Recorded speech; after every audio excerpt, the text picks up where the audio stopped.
first career Major League start. Let's look at the Mariners defense, brought to you by DraftKings.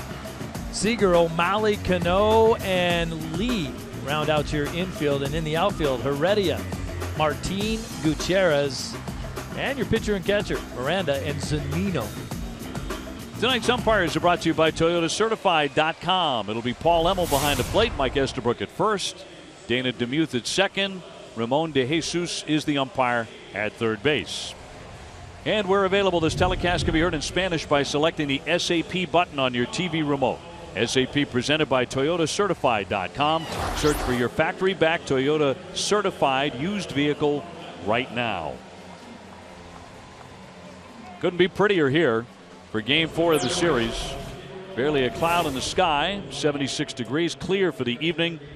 Wind is out to left at 11 miles per hour. That'll be a non-factor here in the finale. Red Sox 3-4 on the trip, though, and have certainly let a couple get away.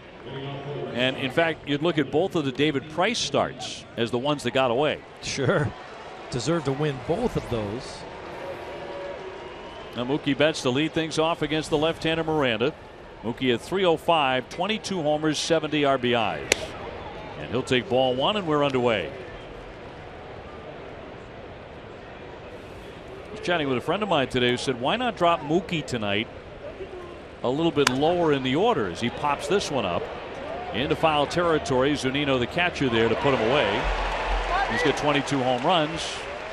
Dustin Pedroia with 12, batting out of that fourth spot.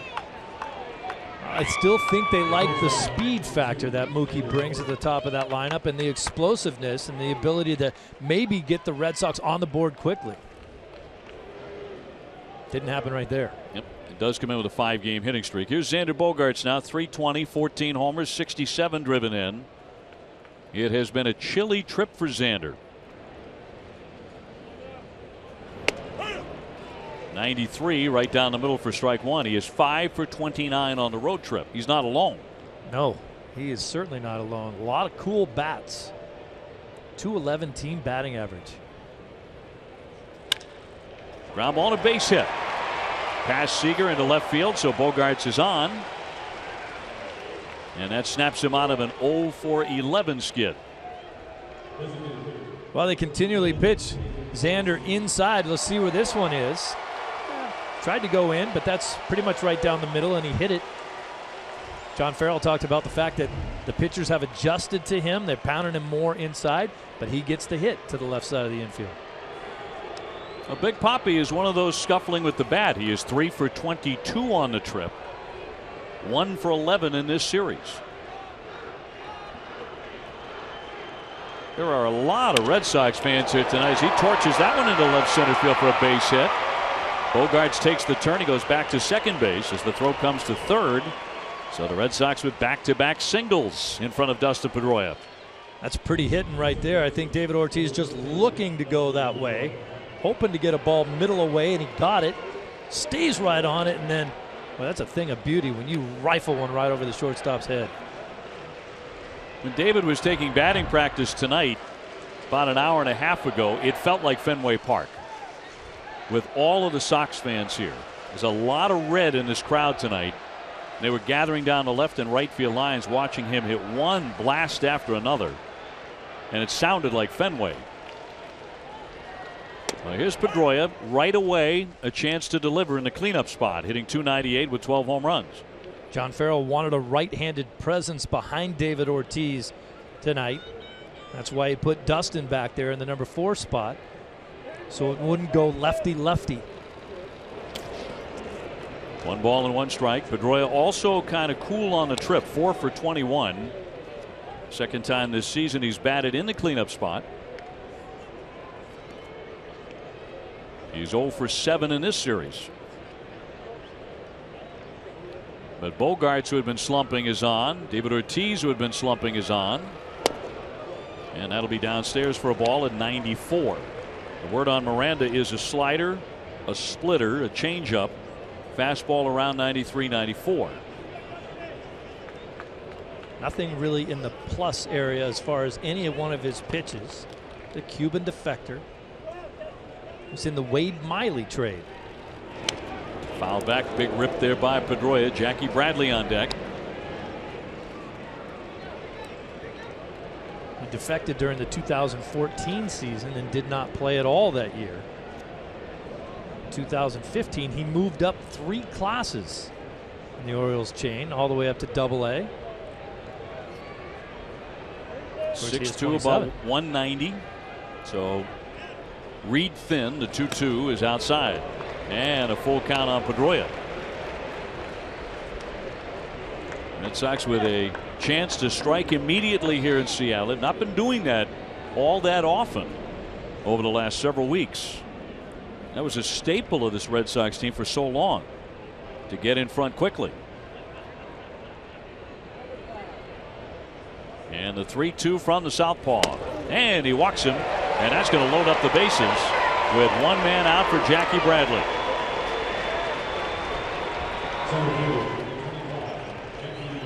And I think because of what you were talking about there, without being able to get those early leads, this team in a lot of series lately have had to win the final game of the series just to get a split and kind of limp out of town.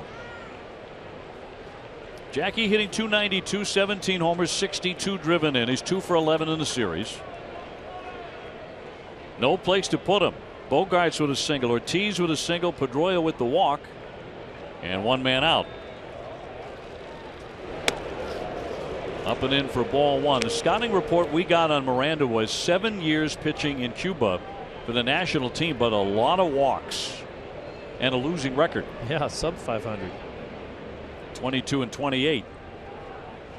Here's the 1-0. Fouled away. 1 ball, 1 strike on Jackie. Let's see how they pitch JBJ. A lot of teams have been doing a better job of getting in on his hands lately. I think that's part of the reason for the recent slump. Jackie kind of likes the ball out and away from him. Man at every base. He's only driven in 1 run on this trip. That's a strike. They humped it up there to 95.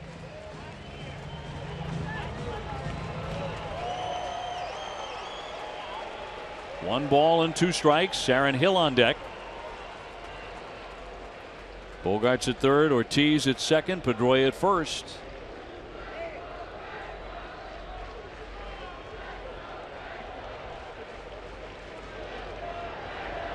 Bradley, certainly one of the Red Sox who is scuffling with the bat coming into game 4 here tonight.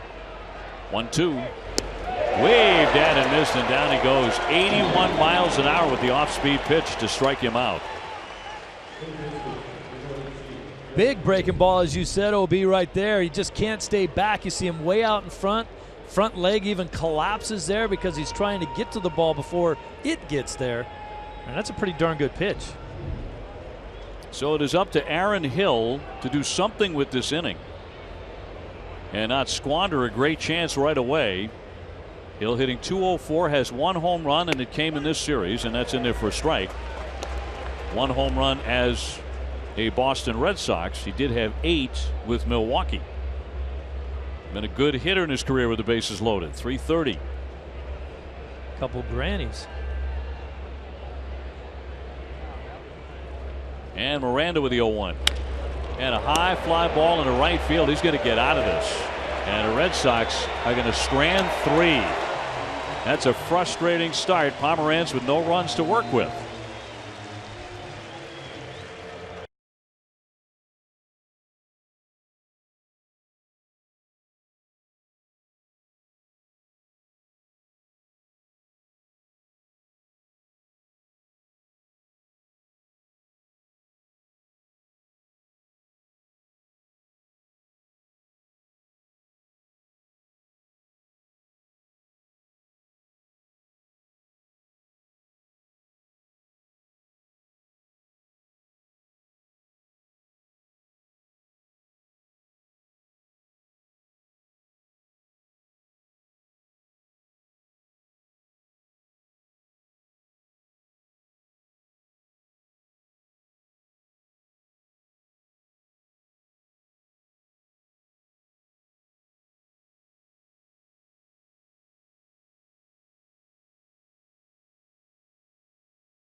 New England Chevy dealers, it'll be Heredia, Gutierrez, Cano, 1, 2, 3. Then Nelson Cruz, who blasted a long home run here last night. Lee, Seager, and Zunino. Leonis Martin in center field, and Sean O'Malley is the shortstop, batting ninth. Against the left-hander Drew Pomerantz. A run-up bunt attempt, but he did not try and lay it down. It is ball one. Sox starting pitcher presented by New England Audi dealers. Pomerantz 0-2, 7.53. Kind of an ugly ERA. Making his fourth start with the Red Sox since the trade from San Diego.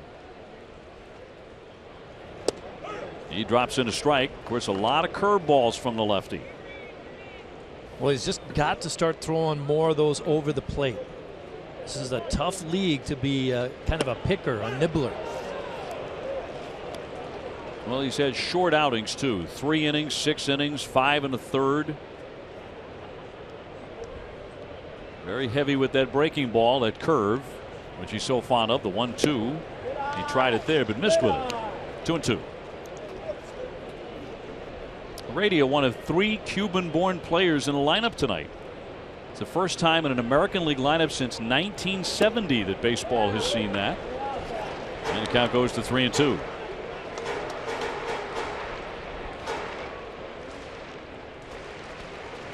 Heredia just made his major league debut this past week. Gutierrez on deck.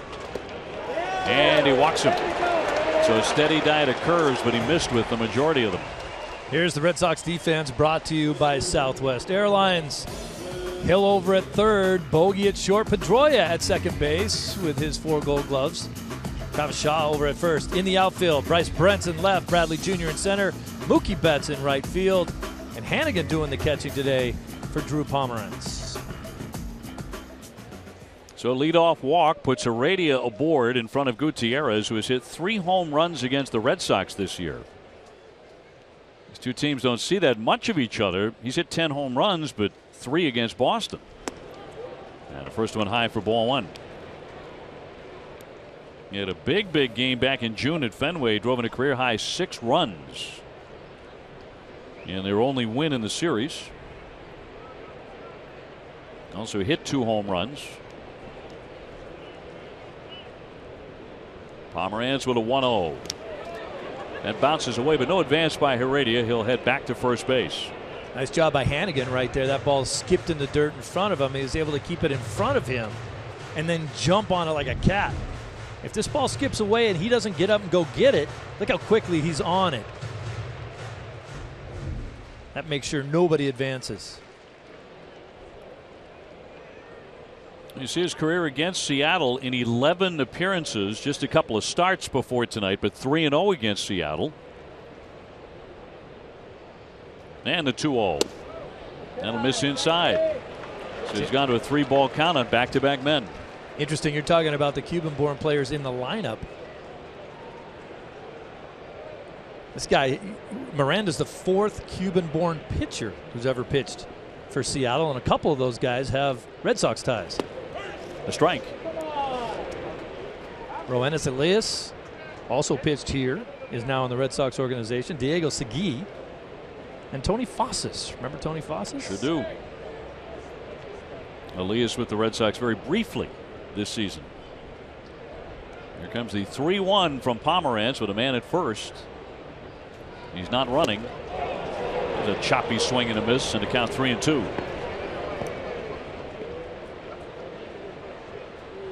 I'm not sure they still do this, but until very recently, the Cuban government would show major league games on tape delay in Cuba and edit out the at-bats of the Cuban players who had defected to America. I don't know if they still do that, with relations changing a little bit, but they might. The 3-2. Foul tipped into the mid. He got him. He struck him out. So Gutierrez is retired, with Cano coming up next. Good job here, just climbing the ladder. Fastball up in the zone. Pomerantz likes to stay up there. He lives up in the strike zone there because it makes his breaking ball a little bit more effective. Both of those pitches coming out basically on the same plane, but ending up in completely different areas. Here comes Robinson. Cano 301, 24 homers, 68 runs batted in. He's broken the Red Sox hearts already in this series with a 3-run homer that turned the game around the other night. Strike one. This year he's hitting .391 against Boston with 2 homers. He has said for years, even all those years he played for the Yankees, that his favorite place to swing the bat was Fenway Park.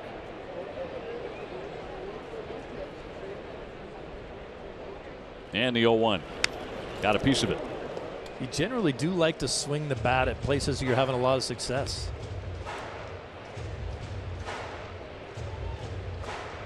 And he's 9 for 23 on the season against Boston. Very tough with 2 strikes. He's just a good hitter. And a middle infielder with excellent power. Cruz, the on deck hitter. Pomeranz looking for a strikeout. And a ground ball foul instead. Now back to that point we were making about the Cuban players who had defected to the major leagues, and then, you know, and is shown on tape delay back home. Might be someone like Yoenis Cespedes coming to bat.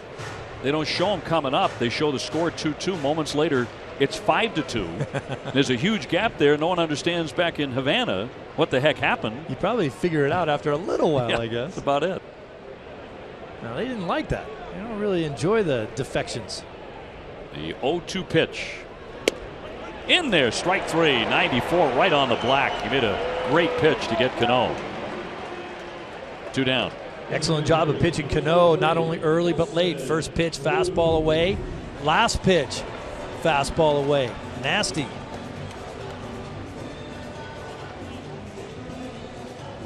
So he's bounced back after the ball 4 to begin the night. Now it's Nelson Cruz, the right hand hitting DH, 283, 27 homers, 69 runs batted in. He knocked one into the top deck last night for number 27.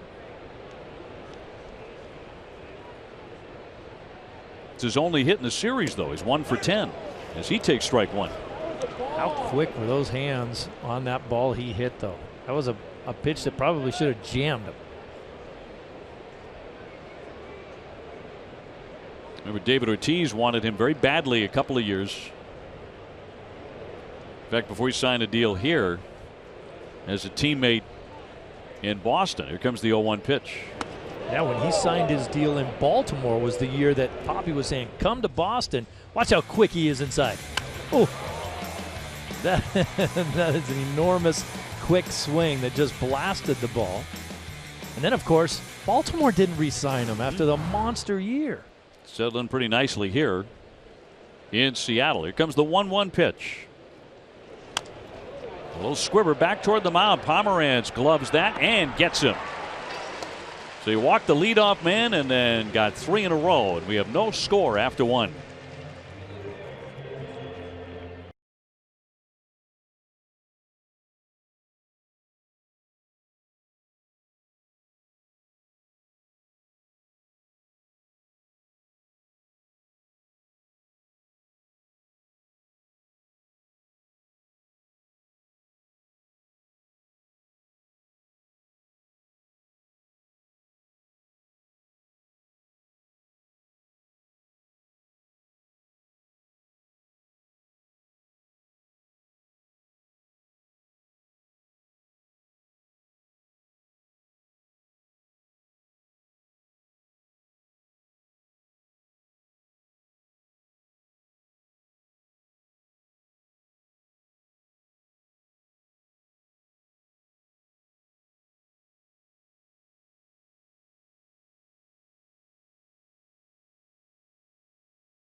Travis Shaw in the box, and he'll take ball one from Miranda. Underway here in the second inning. No score. Red Sox and the Mariners.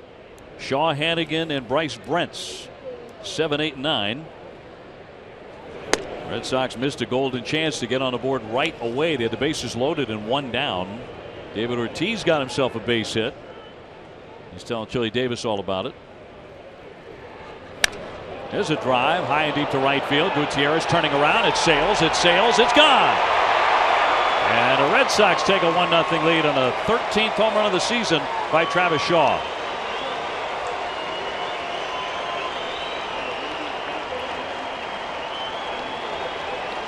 Just his second hit on the road trip, but he makes it count, and the Red Sox are on the board first here tonight. Maybe Travis Shaw changing his ways. We know how he loves to swing at the first pitch. He took the first pitch for a ball and got himself to that count. Got a fastball out over and just walloped it. It's hitting under 200 against lefties. Brings up Ryan Hannigan as Shaw celebrates the home run. Hannigan 163 is 0 for his last 17. Speedway proud to be New England's first choice for value and convenience. For every Red Sox homer this season, Speedway donates to Boston's Children's Hospital. All summer long, stop at Speedway and get any size fountain or frozen drink for just 69 cents. Hannigan tried to hold up, and he did. Bryce Brents on deck. That's baseball for you. Red Sox loaded him up with one down and didn't score in the first inning. First batter up in the second hits it out of the ballpark. And that's in there for called strike 3. And that hitter that hit it out of the ballpark generally wouldn't be playing against the left-handed pitcher. If Hanley Ramirez didn't get hurt, he's going to see a little bit more time against lefties, but quickly becoming kind of a right-handed platoon player is Shaw. We can see Hanley up on the top railing. Red Sox are hoping to get him into that series against the Dodgers coming up over the weekend. That ailing wrist, as Brents will take one high. 263 with a homer and 7 runs batted in. 1 for 8 on a road trip.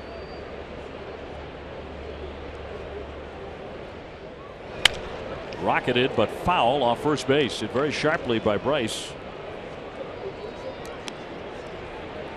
Mookie Betts on deck. Surprising to me to see Brents hitting the hard balls down the right field line, swinging late. He's a guy that likes to get the bat head out and pull pitches. Miranda's 1-1. Wasted outside.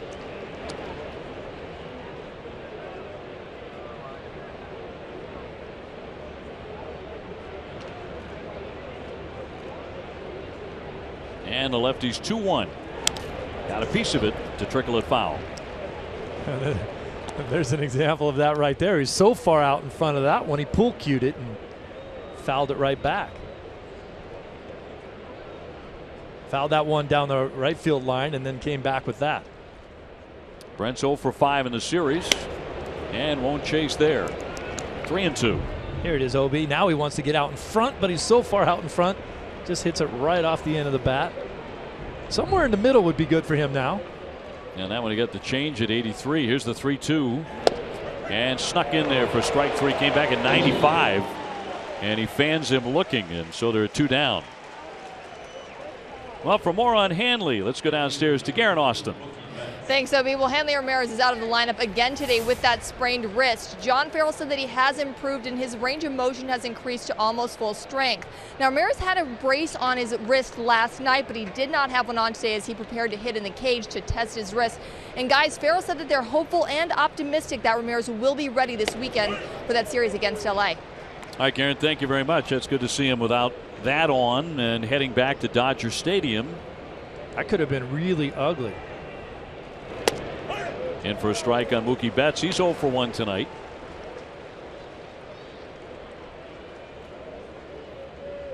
And Hanley taking a tumble down the steps of the dugout. Here's the 0-2. And a wave and a miss, strike 3. So after the home run, 3 consecutive Ks, but the Red Sox get the big fly and lead it 1-0.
29th and 30th for coverage of the WEEI Nesson Jimmy Fund Radio Telethon presented by Arbella Insurance Foundation. Arbella Insurance Foundation here for the Jimmy Fund, here for good. Red Sox have the lead 1-0 on a Travis Shaw solo home run. Drew Pomeranz back to work against Dae-Ho Lee, the number 5 hitter. Big guy from Korea, 6'4", 250. And before starring for Orioles in Japan, he was the top home run hitter in the Korean baseball organization for many years. Won a Triple Crown in 06. And right now he's having a hard time. He's in a deep slump. He is 3 for his last 35. And he's 0-2. And socks that one foul. I'll tell you, Dave, I mean, this guy has got a big, long, lumbering swing. He's got 13 home runs, but it looks like his complete intention up there is just to kind of try to run into one. Long swing. Well, if so, he's done that 13 times. Yep. Got a piece of that one. Seager on deck, and then Zunino has been real trouble for the Red Sox the last 2 nights. As mentioned, the Red Sox about to head on to Los Angeles to face the Dodgers. Stephen Wright will go on Friday night in Game 1. 1-2. Eduardo Rodriguez to pitch on Saturday and David Price on Sunday. Dodgers will go with Scott Kazmir, Bud Norris, and right now Brandon McCarthy is supposed to pitch on Sunday. Although there are rumors that Rich Hill, who's just been acquired from Oakland, may make that start. The Massachusetts guy. Line drive right to Pedroia. He'll make the catch for the out. Red Sox End of Summer Family Pack is back from August 26th through the 31st. It's a special ticket offer. You get free parking, a free duck tour ride to and from the park, and a free hot dog and soda with each ticket courtesy of Aramark. For tickets and more information, visit redsox.com/familypack. That's a great promotion for tickets and all the other good stuff you get, but I hate the name of it. I don't like the end of summer. I'm with you on that. Yeah, we're going to have to think about renaming that. The almost end of summer. We still love summer.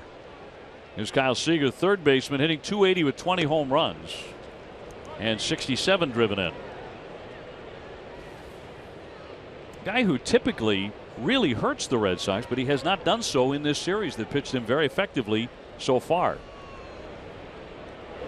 Just 1 for 8 in this series with a double. Those are the facts. But I can feel a lot of people in their living room going like this. Shh. Might be right. Well, 3 for 18 for the year. Don't wake him up. And a high twisting pop down the line. Long run for Bryce Brents. Long run for Hill, and nobody can get it. Now Seager's a guy who's had already a spectacular career. He's a young kid establishing himself here, and he's throwing up some big numbers. But he may soon have to realize that he's not the best in his family. Younger brother we're going to see over the weekend in Los Angeles. Corey is going to be an outstanding major league player, and they've got another brother playing somewhere, and he may be the best of the bunch. Red Sox up 1-0. And he snuck that one in there for a strike at 79.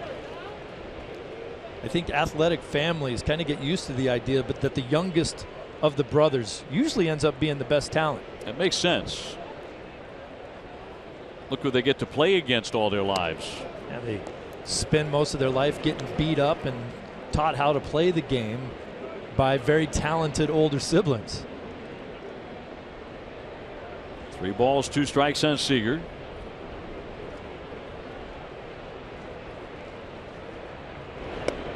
And he walks him.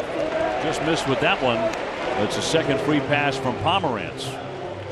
Ace Ticket is Boston's trusted source for Red Sox tickets with the best seats at the lowest prices, from bleachers to boxes. Visit aceticket.com or call 1-800-MY-SEATS. Red Sox are trying to get out of here with a split of this series, and they've been well supported throughout the series. A lot of Sox fans in attendance. He is waiting for a foul ball to catch. Here's Mike Zunino, the catcher, 286 with 5 home runs, and 2 of them in this series.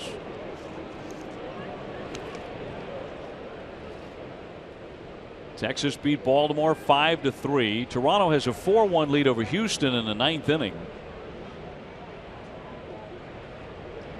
The White Sox beat Detroit 6-3. As Pomeranz deals the 1-0 pitch and threw there for a called strike. Detroit had won 8 consecutive games. That was just kind of a nice swing on a ball out over the middle of the plate that he just pounded the center. It's the kind of pop he does have when he hits them. 1 out in the 1-1. Right past him. We mentioned the Tigers because they had been surging and had actually jumped in front of the Red Sox, at least for one night, for that second wild card spot. But they lost today. Red Sox are the team that really got them going. Pomeranz with a 1-2, and he got him. He strikes him out. That's his 3rd strikeout tonight. I love what he's doing so far. He is getting ahead in the count and then going to work with his 2 favorite pitches. That's nothing but a fastball right by you.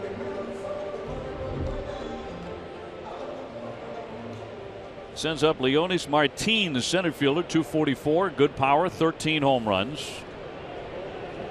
He is 0 for 4 lifetime against Drew Pomeranz. And the first one swung on and missed.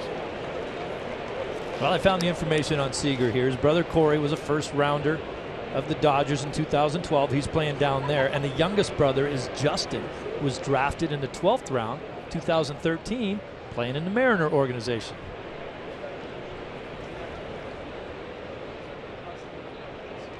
Seager on at first. Routine ground ball there to Dustin Pedroia. He's up and over in plenty of time to retire the side. 1 man left. After 2, 1-0 Red Sox.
Top of the 3rd, Red Sox in the lead 1-0 on a Travis Shaw home run. Xander Bogaerts had a base hit in 1st inning.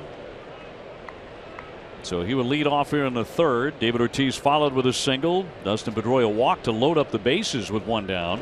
But the Sox did not score in the 1st. Xander battling his way out of a mini slump. He had gone hitless in 3 consecutive games for just the 2nd time since August of last year. Before that base hit. His first hit in his last 12 at bats. Jackie Bradley had been 4 for 26. David Ortiz 3 for 22. Dustin Pedroia 4 for 21. So several key Red Sox cold out here on the West Coast, but guess what? Xander has woken up, and he's now 2 for 2. Both of his base hits right there in the 5.5 hole there between short and third. They're pitching him in. He's hitting it over there, but he does love to go the other way. So here comes David Ortiz, a single in the first, 1 for 1 tonight. Ortiz with just 3 RBIs on the trip so far. Beat the Ortiz shift last time. It's back on again. In for strike 1. Well, the next run that Ortiz scores breaks a tie with Joe DiMaggio on the all-time runs list. They're tied at number 31 with 1,390. Nice scoop there by Zunino on a pitch in the dirt. 1-1.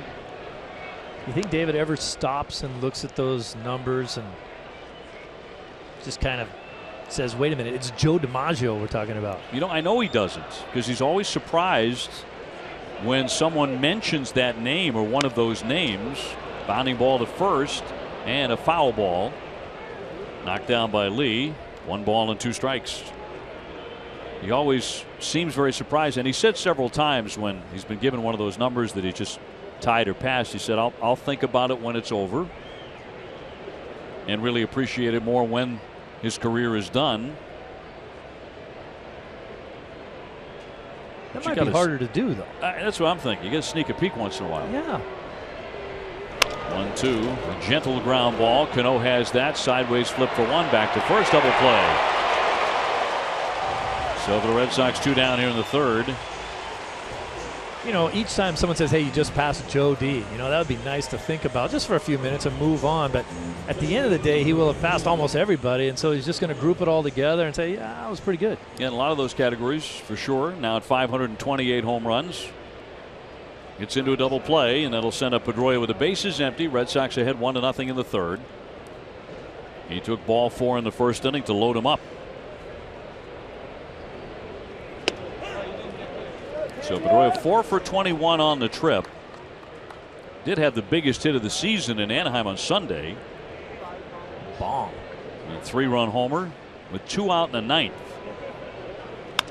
There's a high deep drive, but he hooked it foul. When you look at what Dustin's been doing this year, I mean, the consistency of getting on base. He's had a hit in 82 of the 102 games he's played. That's number 2 in MLB.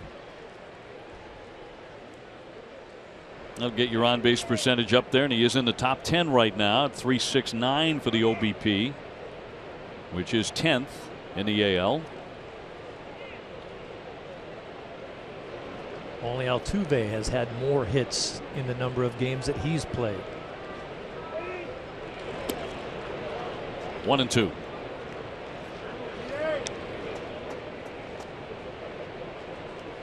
It's funny how health makes a big difference, doesn't it? I don't think a lot of people at home really think about that. They just want to say, are you producing? Are you on the field, and are you producing? They don't know that you've got a little, hey, my wrist hurts, or something else is bad. 1-2 and a high pop up.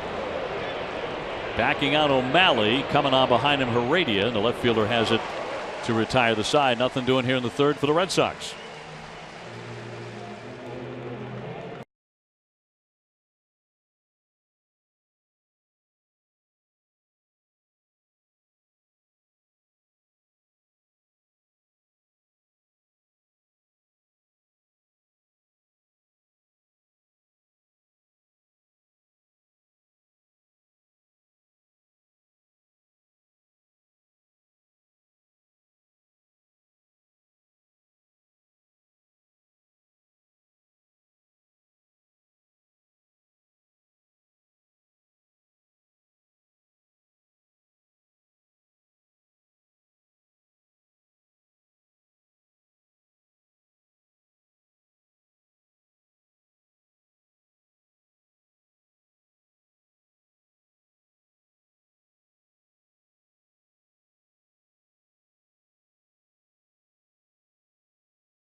this year, enjoying one of Fenway's special pregame spaces, accommodating as many as 200.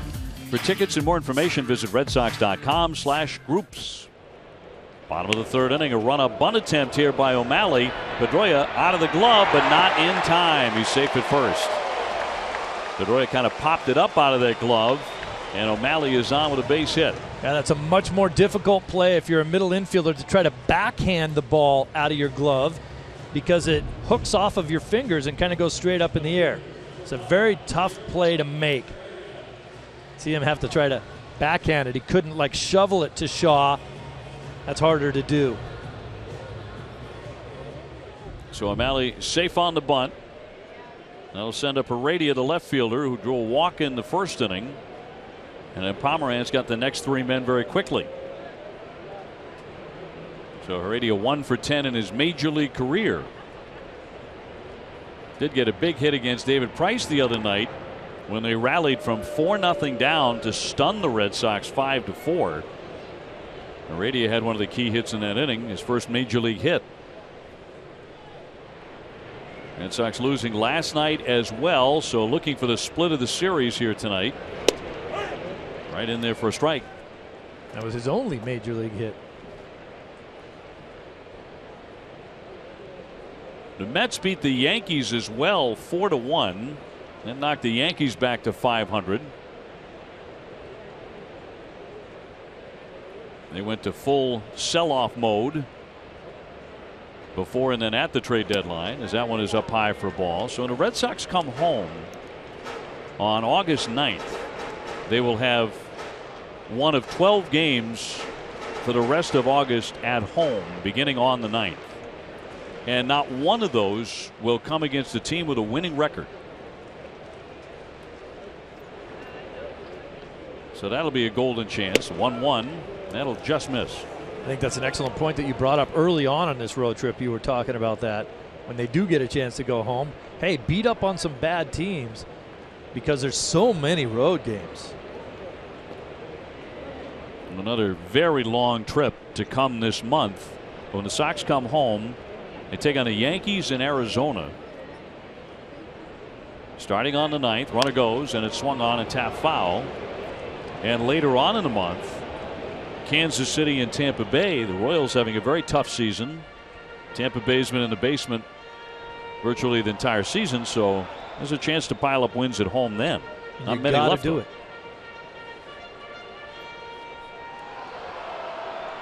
Ryan Hannigan was he shaken up here a moment ago. So we check out the upcoming schedule. This is the last night in Seattle, then the Dodgers. Unusual start time on Sunday, 7 o'clock Eastern time. The Sox will have their first day off in 3 weeks on Monday. Be getting in about 5:30 in the morning from Los Angeles. On the infield, here comes Hill, charging, throws to second, got the out there, and that's all they'll get. Heredia runs too well, but O'Malley put out at second base, and one man gone. Really nice play by Hill. It kind of goes unnoticed, but if he doesn't get to this big hop, if he lets that bounce one more time, he's not going to get the out at second base. O'Malley will be there quick enough with his speed to beat out that play. So that's all about the hustle to get to that big hop. DraftKings is the official one-day fantasy baseball partner of the Red Sox. Experience the thrill of playing on DraftKings now.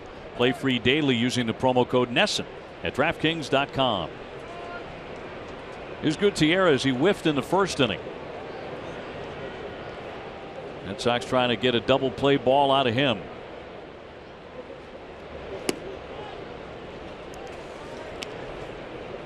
That's where you think about a potential stolen base with Heredia over there at first base with good speed. Problem is he's facing a left-handed pitcher that he doesn't know.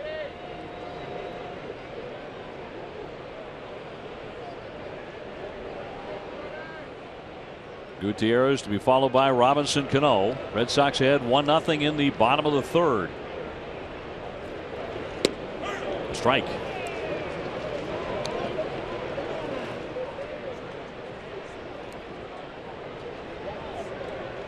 Gutierrez, a right-hand hitter from Venezuela, former Gold Glove winner. He's had a lot of injuries in his career. Sprained knee, dislocated finger, bone chips in the elbow, a concussion. Torn pectoral, all sorts of issues. The 1-1 runner goes. A strike. Here's the throw, and he is out. Hannigan with the peg to cut down Guillermo Heredia for the second out in the inning. And that's one of the reasons why you don't run against a guy you don't know. You're not sure about your jump. You don't get a great jump. And next thing you know, Hannigan's gunning you down at second base easily. See, that's a bad jump. Pomerantz had already lifted his leg. So 2 down and swung on and missed. Strike 3. Down he goes for the second time. Pomerantz out of the inning.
Honoring the 1986 Red Sox in game number 107 in '86. The Red Sox would beat the Tigers 6-1.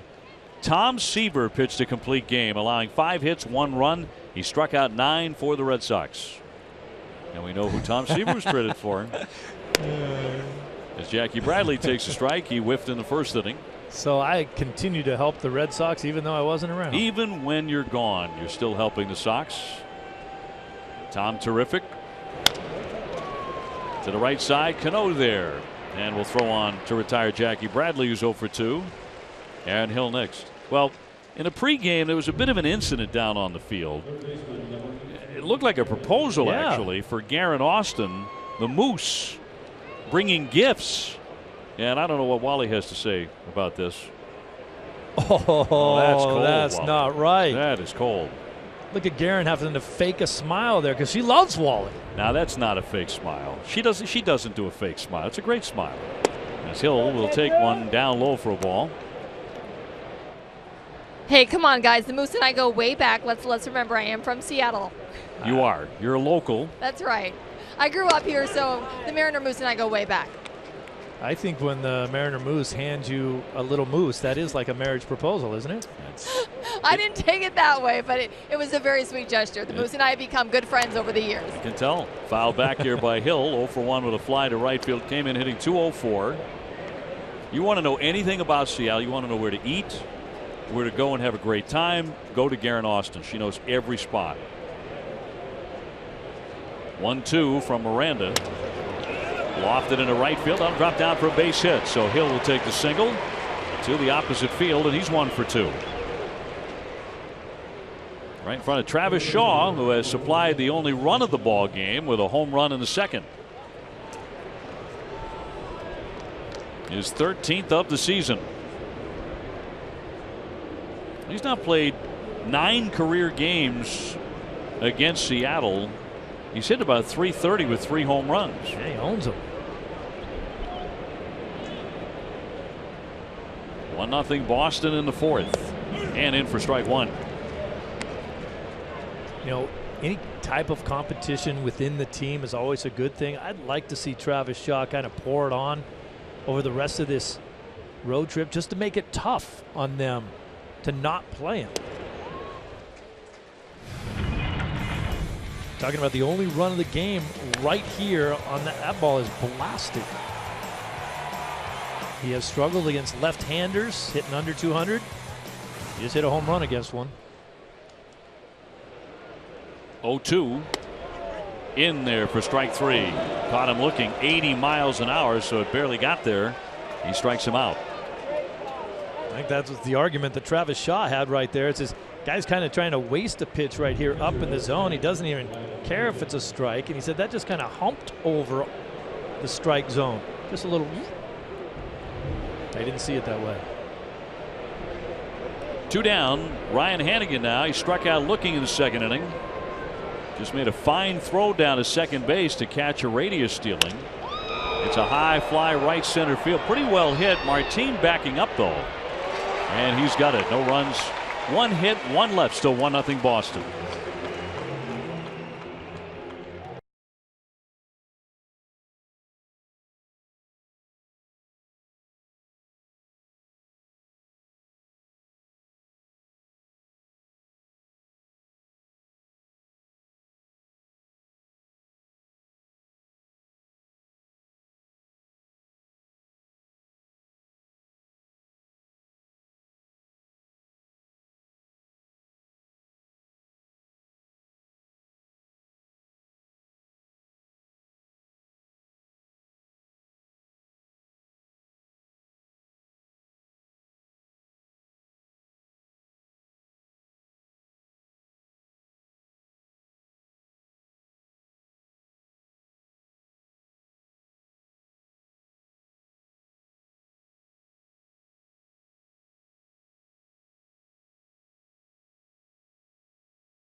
Today we have a post-game reaction right here in Seattle, plus a complete report from Patriots training camp.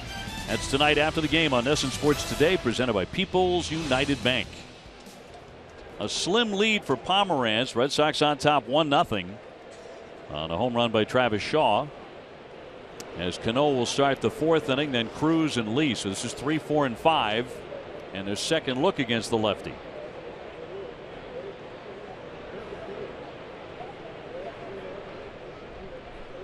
And a 1-0 pitch to the always dangerous Cano.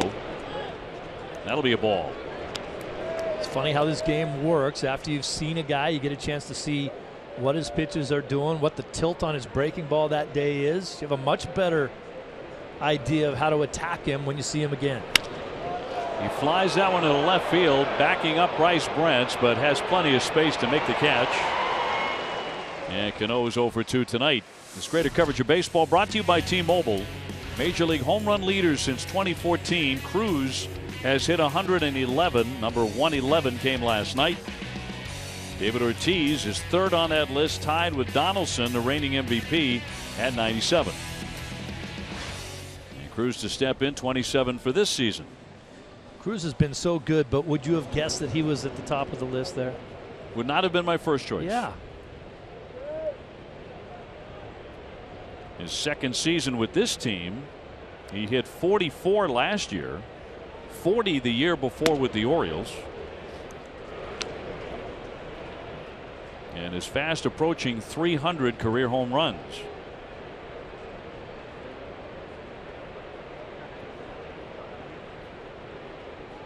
Pomerantz with a 1-0 pitch. And a time asked for by Cruz. He has grounded back to the mound, 0 for 1 tonight. Just turned 36 years old.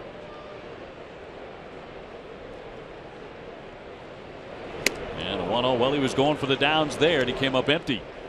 Even though they have brought the walls in here in left center field, hitting 40, what'd you say, 44 2 years ago? That is a ton of home runs in this big yard.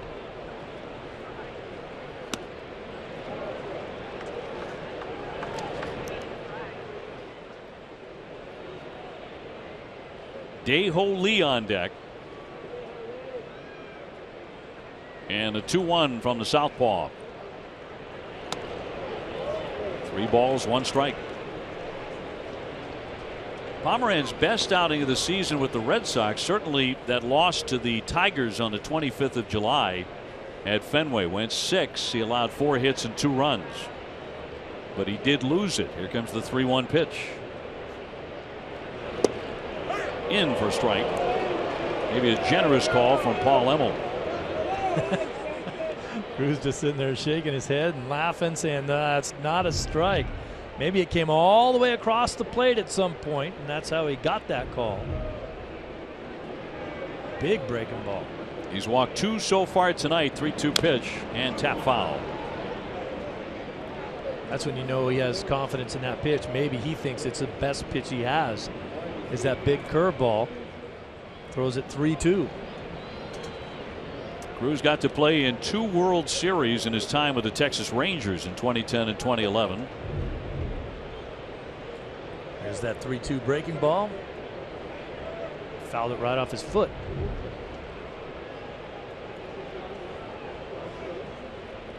How about those Ranger teams so close to winning a world title and not getting there? Strike away.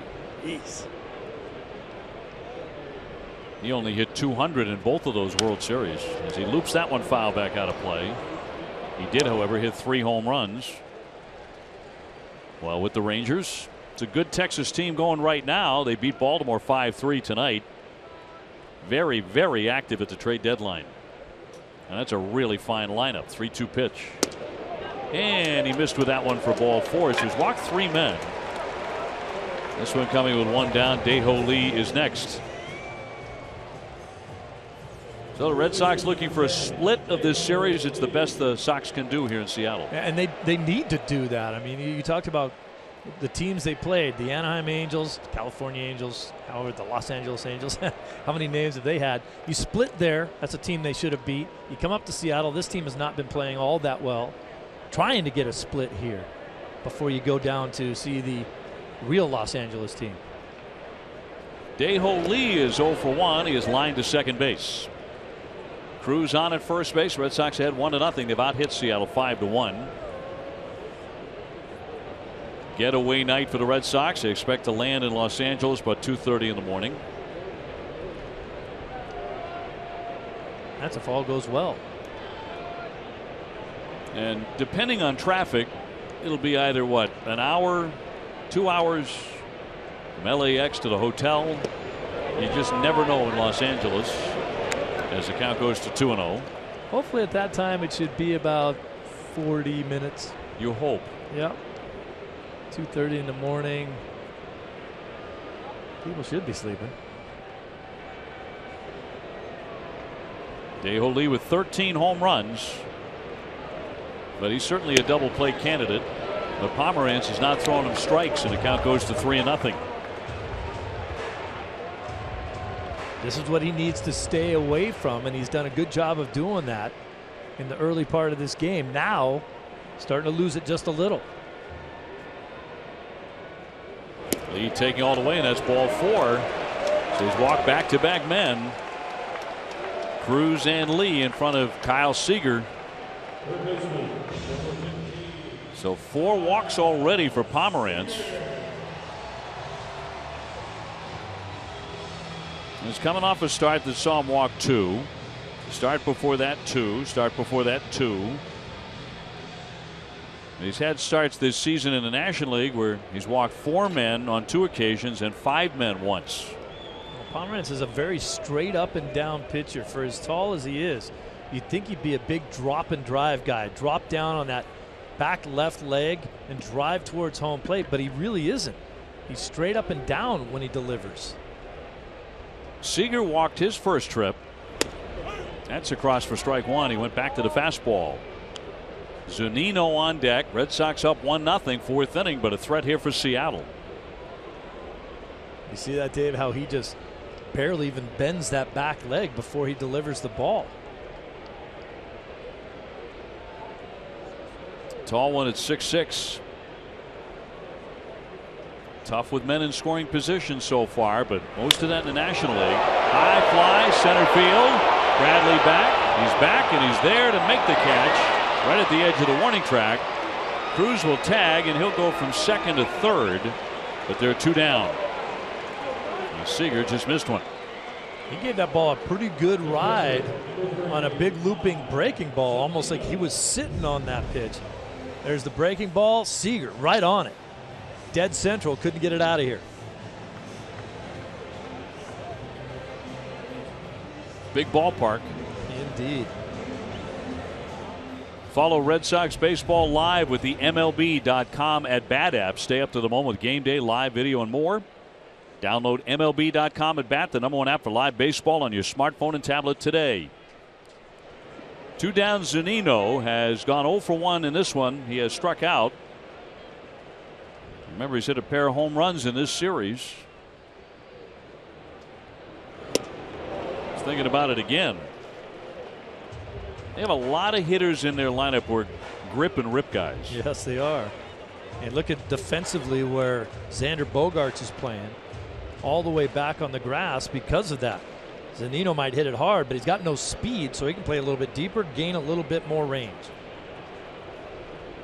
They're on at first and third, 2 down, the 0-1. That's down and in for a ball.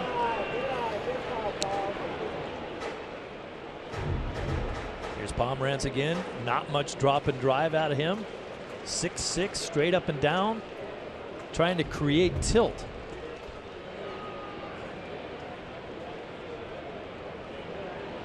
The 1-1 pitch, and he missed with that one. Martin on deck.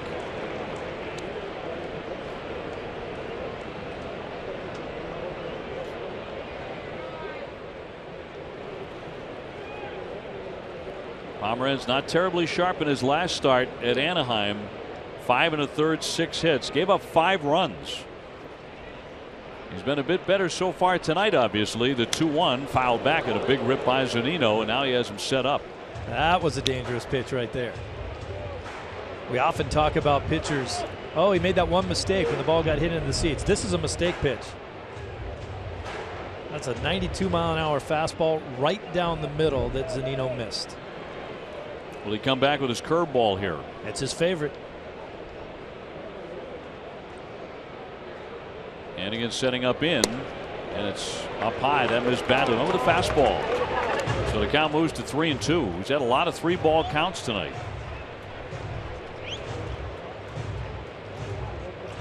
We've seen him throw the breaking ball on 3-2, but will he do it now with guys on base? He's already had 5 full counts. And that's with 2 out in the 4th inning. But looking for a strikeout of Zunino for the second time. And drops it a little bit low. He missed with it. So he's walked 3 men in this inning. And that has loaded the bases for Seattle without the benefit of a hit. That's kind of what we talked about at the outset of this show. The problem with Pomerantz so far is that he doesn't want to throw the ball over the plate. He's doing a pretty good job early on of establishing the strike zone, getting ahead in counts. And now he's lost that, has not been doing the same thing. Well, you can't live like this against any major league team very long. He's walked 5 men. Not one of them have scored yet. And you cannot live like that in the American League East. Have you heard of Nesson's new automotive website? Give it a visit at NessonFuel.com. You can find everything you're looking for in the world of auto racing, car culture, and automotive lifestyle. So there are 2 down, but John Farrell pacing there as Willis went out to consult with Pomerantz, who has walked Cruz, Lee, and Zunino in this inning. Part of that conversation has to be about what do you throw first pitch right here. He's walked a bunch of guys. But Martin can hit the ball out of the ballpark. He's got 13. And if I'm him, I'm sitting dead red on a fastball. So maybe you think about throwing something different. Martin 0 for 1. He has grounded to second. 2 down, bases jammed. And that's in there for a strike as he went with a breaking ball. I like that. I like that pitch call. It has been his most effective pitch. You don't want to lay a fastball in there with the bases drunk and Martin looking to headhunt you. Red Sox clinging at the moment to a 1-0 lead in the 4th. Here's the 1-strike pitch. Poke foul, and he has him in a hole now, 0-2.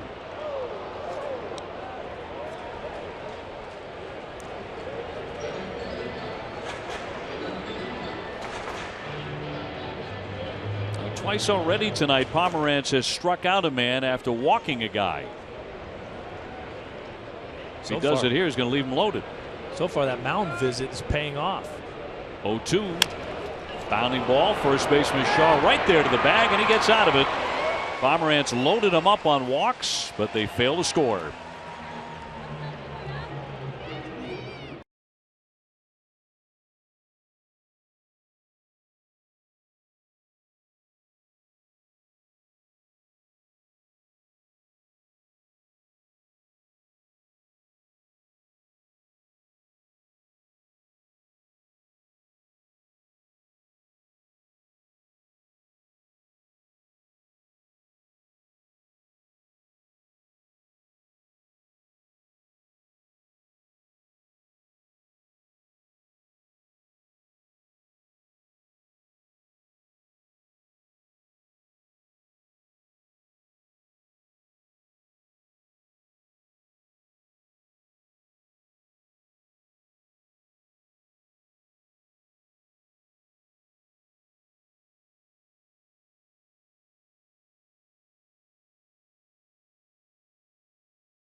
Are you excited to see baseball return to the Olympic Games in 2020?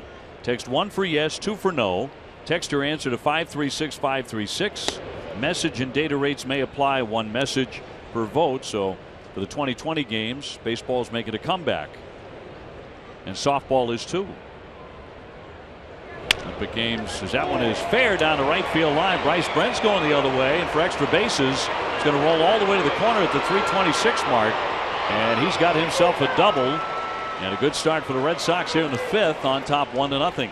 And we talked about Brent's liking to get that bat head out and swing and pull. A lot of the balls he's been hitting hard have gone that way. This time he keeps it fair that way. That's nice. Hard down the line. His first hit in the series. Red Sox with his second extra base hit tonight. Travis Shaw hit a home run in the second. And here comes Mookie Betts. Mookie has popped to the catcher and struck out. He has a 6-game hit streak going. I want to know how baseball and softball ever left the Olympics. It's crazy. The Summer Olympics, you'd think, you know, this is a natural. They are making a comeback. We'll see how folks feel about that. Mookie, the July American League Player of the Month, strokes that one into right center field. That's going to get down for a base hit. That's going to score a run. It's up against the fence. Betts heading into second base, and the Red Sox lead it 2-0.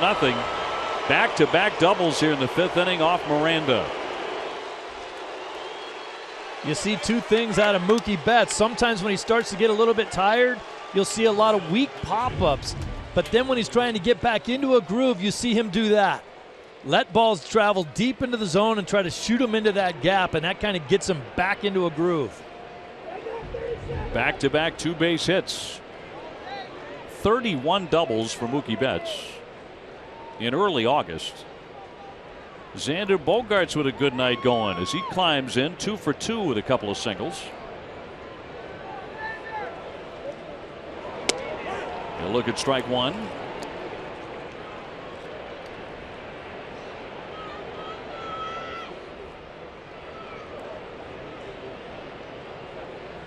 Xander's still second in the majors in hits now at 142, despite the recent slump.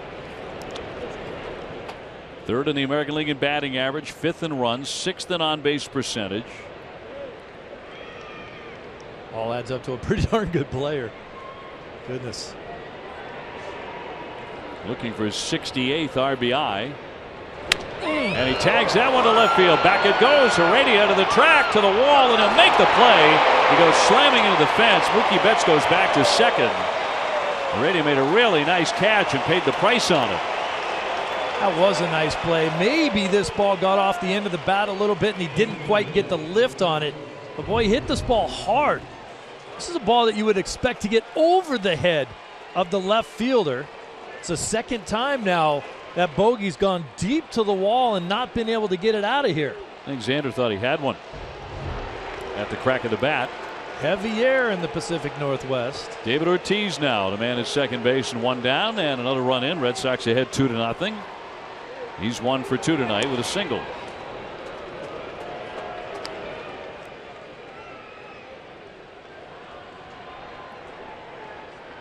.25 homers, 87 RBIs for David. Looking for a home run number 529. 1-1.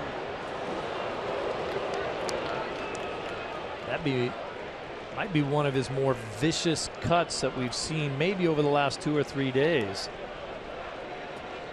Fouled it off, but at least he's hacking. Red Sox started the inning with a Bryce Brent's double. He has scored on the Mookie Betts double. High pop off third base. Seager giving it a look, but it's off into the box seats. Now, David was celebrated last night here by the organization that actually was the first to sign him. Great Edgar Martinez, part of the celebration and a gift giving, and the 34 pounds of salmon.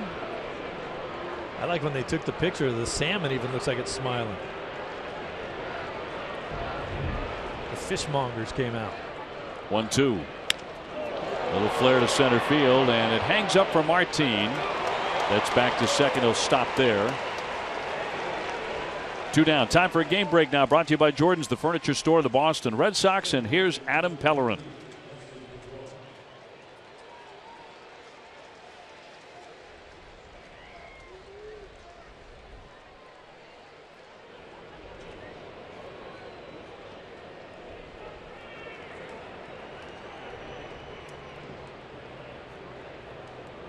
Can get within 2 games, Adam. Thank you very much. So here's Dustin Pedroia. He has walked and flied to left. Mookie Betts on at second. Red Sox up 2-0. They have out hit Seattle 7-1. Talking about that salmon earlier. Does the fish look like he's smiling or just really surprised that he's out there taking a picture? From what I understand, on the flight to LA, salmon fillets will be served. That would be sweet. Starting to back where we are. All the way in the back.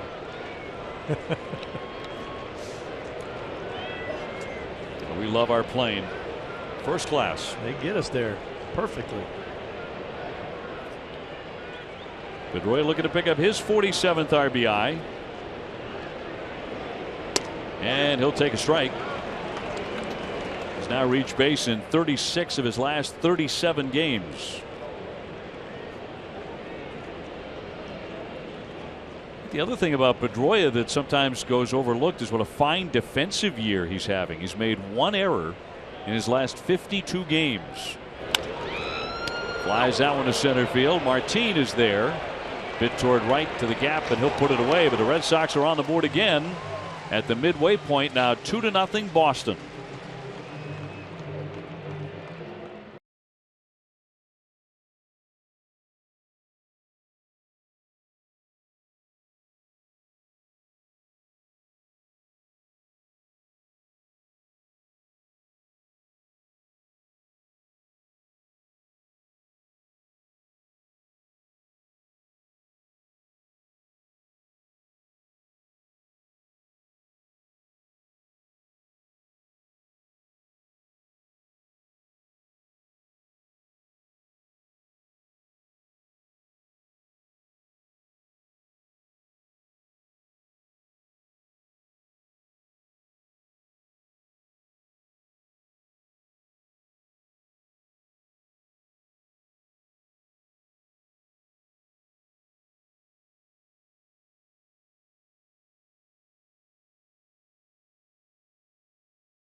Red Sox 2, Seattle nothing as we take it to the bottom half of the fifth inning. Steve Lyons, Dave O'Brien, and Garen Austin. And Sean O'Malley, who's a local guy, swings, hits a high fly ball into left field. That is very deep. Brents will watch that one sail. It's gone. Local kid out of Richland, Washington, tags Pomerantz. And so Seattle on the scoreboard. That'll make it 2-1 Boston. His first home run. First home run of the season. Wasn't wasting any time up there, coming up looking for a fastball middle in and got it. Put a good swing on it.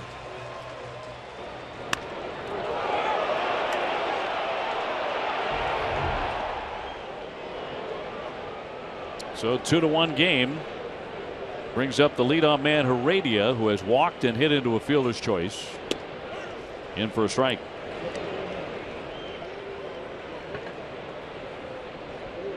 He'll be followed by Franklin Gutierrez here in the fifth. And the fastball is in tight.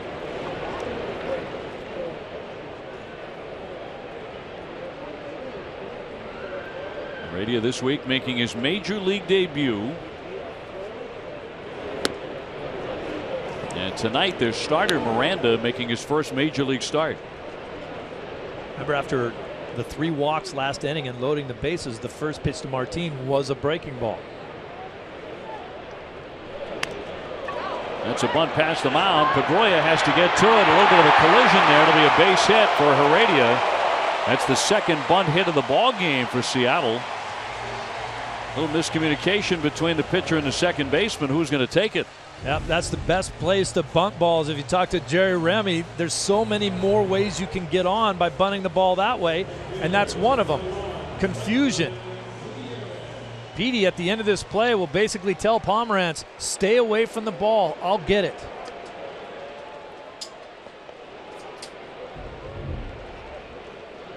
So back-to-back hits here for Seattle brings up Gutierrez, certainly a home run threat.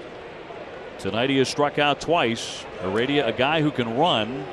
Hannigan did throw him out trying to steal second base in the third inning on a play that was not very close. High chop to third. It's a fair ball. Hill will go to first base to get that out, and down to second is Heredia. So they have the tying run at second base with one away. Second baseman, number 22. Big bounding ball to Hill, and because he has to go to his right, he's thinking, I got to get one out. If I throw the ball to second base, might not be able to get him there. The previous play here, here's Pedroia talking to Pomeranz saying, look, I'll get that ball. You just go ahead and pitch. You're left-handed. You're going to fall off the mound the other way anyway. I'll pick it up. Now Cano, who has struck out and flied to left. A man at second and one gone. 2-1 Boston. Tried to hold up and he did, and it's ball one. Cano right before the All-Star break was really swinging it well. In fact, he had 114 hits before the break. He has slumped a little bit since the second half got underway.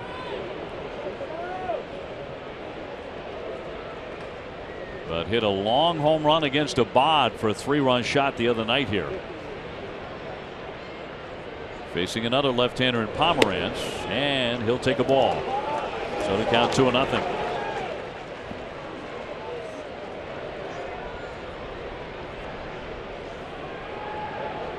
Pomeranz was a first-time All-Star in July while with San Diego, chosen for the National League team. He went 8-7 with a 2.47 earned run average with the Padres. His ERA with the Sox is up around 7.5.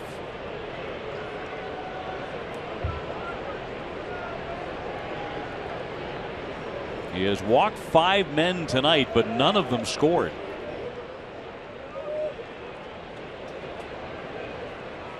He's behind now, and here comes the 2-0 pitch. Slicer foul back out of play. You know, Dave, going back to that play that Hill made on Gutierrez there, most mistakes that are made on the field are because players forget to ask themselves, what am I going to do if I get the ball in different situations? That was a nice play by Hill. Great decision to go to first base because of the way the ball was hit to him. If he wasn't thinking about that before it happened, he may have gone to second base and everyone would have been safe. Heredia, the base runner at second with one down. The 2-1 to Cano. Right to Pedroia. The runner will advance. Cano is out, down to third base Heredia, but with 2 down.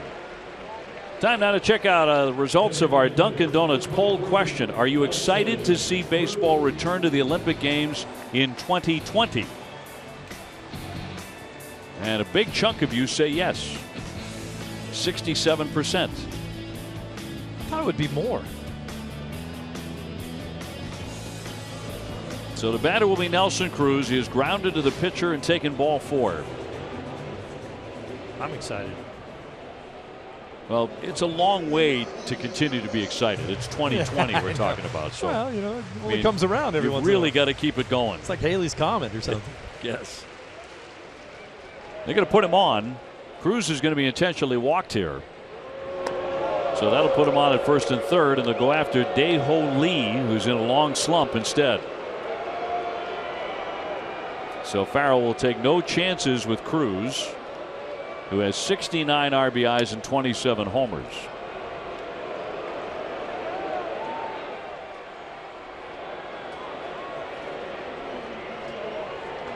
And there's ball 3. Runner at third base, Heredia. He represents the tying run for Seattle. We're in the bottom half of the 5th.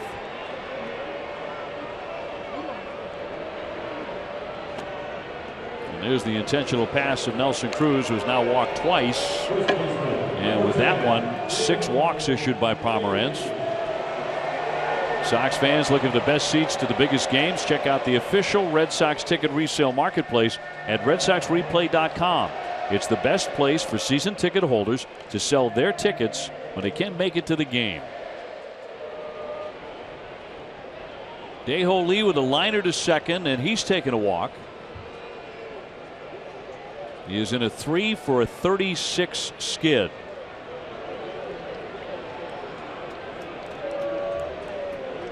Pomeranz trying to hang on to his 1-run lead. And it's fouled away for strike one.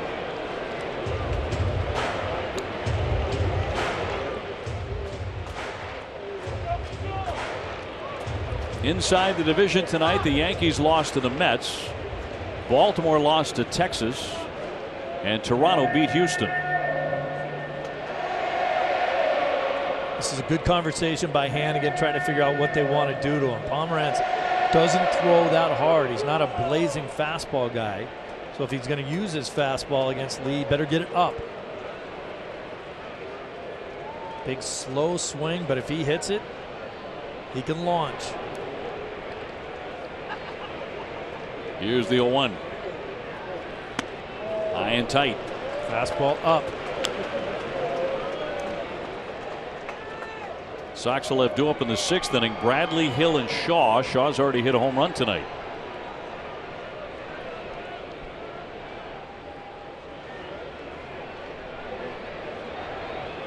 First and third for Seattle, and the 1-1 from Pomeranz.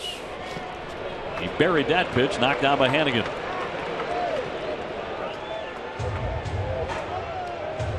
Drew Pomeranz is really two different pitchers. A lot of guys are, with men on base. As there are now. He's very, very deliberate, very slow. Tends to be a lot quicker when the bases are empty, delivering a pitch. A lot more to think about when there's guys standing out there on those pillows. The 2-1. Softly hit. Right center field. Here comes Betts. He dives and misses. The run is in. Cruz down to third base. The throw won't get him. Lee drops in a base hit, and that ties the ball game at 2. So they walk Cruz to get to Lee, but he dunks in a single.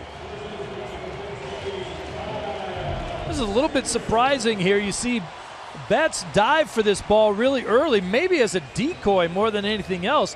But I would have thought Jackie Bradley would come up throwing to third base on this, trying to fire it into third to get Cruz. Now they relay it into third. It's too late. Jackie just came up throwing to the cutoff man with his arm. No send up. Kyle Seager has walked and flied to center, so Pomeranz unable to hang on to his lead. Red Sox gave him a 2-0 lead. And again, they're on at first and third with 2 down.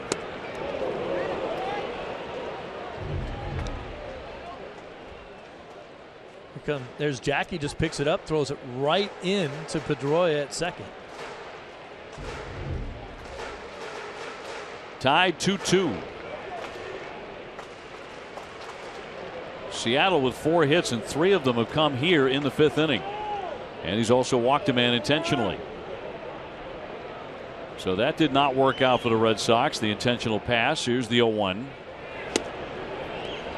All even on Seager. 20 home run hitter with 67 runs batted in.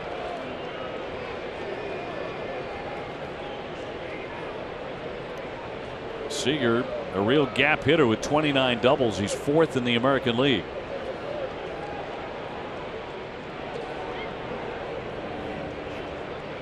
And Pomeranz with a 1-1.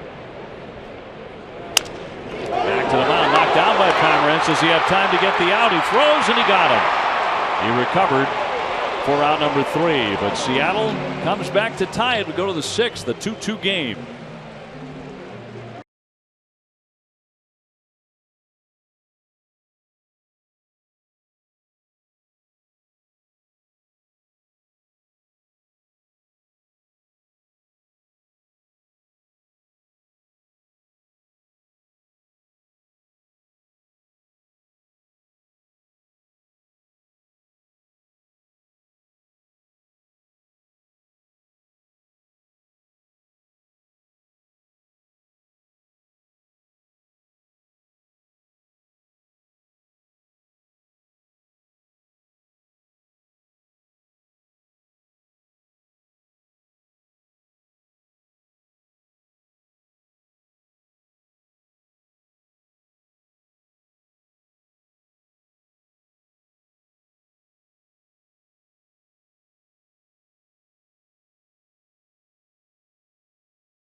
On top of the 6th inning is starting all over again. A 2-2 tie as Seattle gets right back at Pomeranz.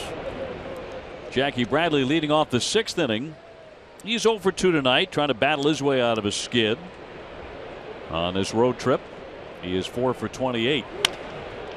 Good way to start there as he rockets a base hit to right field. So that's how the 6th inning begins for the Red Sox. Well, they need to jump back out here and take the lead again. Aaron Hill next. He's 1 for 2 and has now hit safely in 5 in a row. You can really see Hill beginning to settle in. Really on both sides. Defensively, he's been really good since the trade from Milwaukee. He's made a couple of outstanding plays. I mean, diving plays and hard line drives that he's snagged. The offense has come a little bit slower since his return to the American League. He got in a couple games right away when he got traded to the Red Sox and then sat for a long time. Drew Storen getting going in their bullpen. He was not terribly effective last night here. Lefty's 1-0 dribble foul. Hill, of course, tied Monday's game with a solo home run in the 8th inning. First home run with the Red Sox. He hit 8 with Milwaukee before he was acquired on July 7th. Throughout his career, has been noted for power. He bloops a foul and the count 1-2. The Red Sox heading back to Los Angeles. You would have thought the schedule makers, Steve, could have said, look, you're playing the Angels, starting your road trip. Well, stay right there right after the Angels series. Don't even change hotels. Go right to play the Dodgers for 3 games. Don't go to Seattle in between. You would have thought. Fly to right field, and Gutierrez backs up for that catch. 1 away. I think one of the reasons why they did it that way is because the Boston Red Sox are a huge draw. We see that here even in a midweek series in Seattle. So it makes sense to have the Red Sox on a weekend series in Anaheim and then again in a weekend series in Los Angeles. I see your point. I'm not thrilled with it, but I see your point. Here's Travis Shaw. He's belted a home run and been called out on strikes. Homered in the 2nd inning, his 13th of the season. If we stayed in LA that long, you would have wanted to move there anyway. Yeah, you're probably right. All that sunshine and everything, but weather never gets in the way out there. Fouled at home plate. I have a couple of brothers who live in Southern California. Manhattan Beach. Right next door to me. Beautiful there. It is. Very, very nice. I would miss my New England autumns, which is the best place in the world to be anywhere.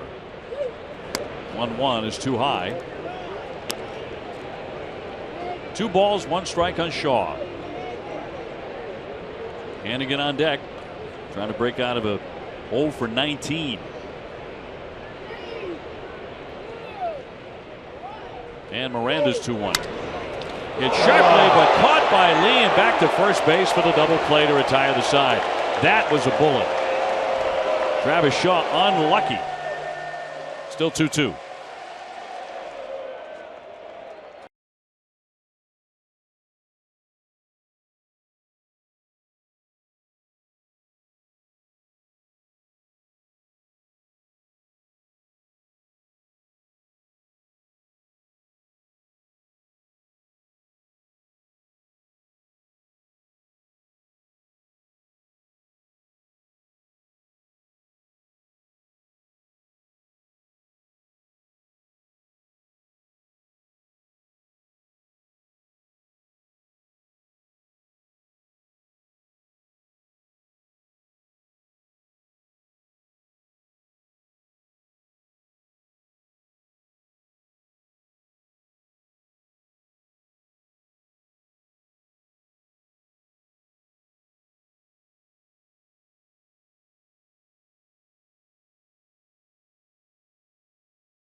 There's a reason why the Boston Red Sox and the rest of America run on Dunkin', because Dunkin' iced coffee is consistently smooth and delicious. Dunkin' Donuts coffee, the #1 coffee in New England. The Boston Red Sox run on Dunkin'. Bottom of the 6th inning, knotted at 2. Red Sox and the Mariners. Bottom third of the order here against Pomeranz, who had a rough 5th inning and gave back a 2-0 lead, and they tied it up on a home run by O'Malley. 2 base hits and a walk in there as well. Daeho Lee dropping in a base hit to right center field to chase in Heredia, and that tied up the ball game.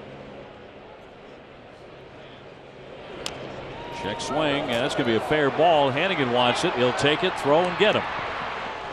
And Zunino is retired, 1 away. Let's take a look at the bad luck for Travis Shaw. Where is Lee? You know, if you're a little more aggressive as a first baseman coming off the bag to get into your position, maybe you don't make that play. He only took a little short hop off the base. One of the hardest hit balls tonight on either side. Yeah. Right into a double play. Leonis Martin now has gone 0 for 2 with a tapper to second and 1 to first. You think about the difference on that play with Bradley running. He may score all the way from first. At the very least, it's second and third, and the inning continues. 0-1 chop foul. Red Sox have Hannigan, Brents, Betts coming to bat in the 7th inning. Mookie Betts had an RBI double last time up. Meanwhile, Robbie Ross Jr. loosens in the bullpen. So this may be the end of the line for Pomeranz, this 6th inning. John Farrell more or less said that a couple of starts ago, as that one is cut on and missed for strike 3, that Pomeranz would be held to a certain pitch limit and innings limit. Sounded like 6 innings would pretty much be the max for him most of the time. He has 2 quick outs here in the 6th, and now comes O'Malley, who blasted a home run against him in the 5th inning. Well, when you're around 100 pitches into the 6th inning, that you're not going to get much more. It's about 100 is what they're going to cap him on. His pitching line brought to you by Ace Ticket. So O'Malley, along with a home run, is bunted for a hit.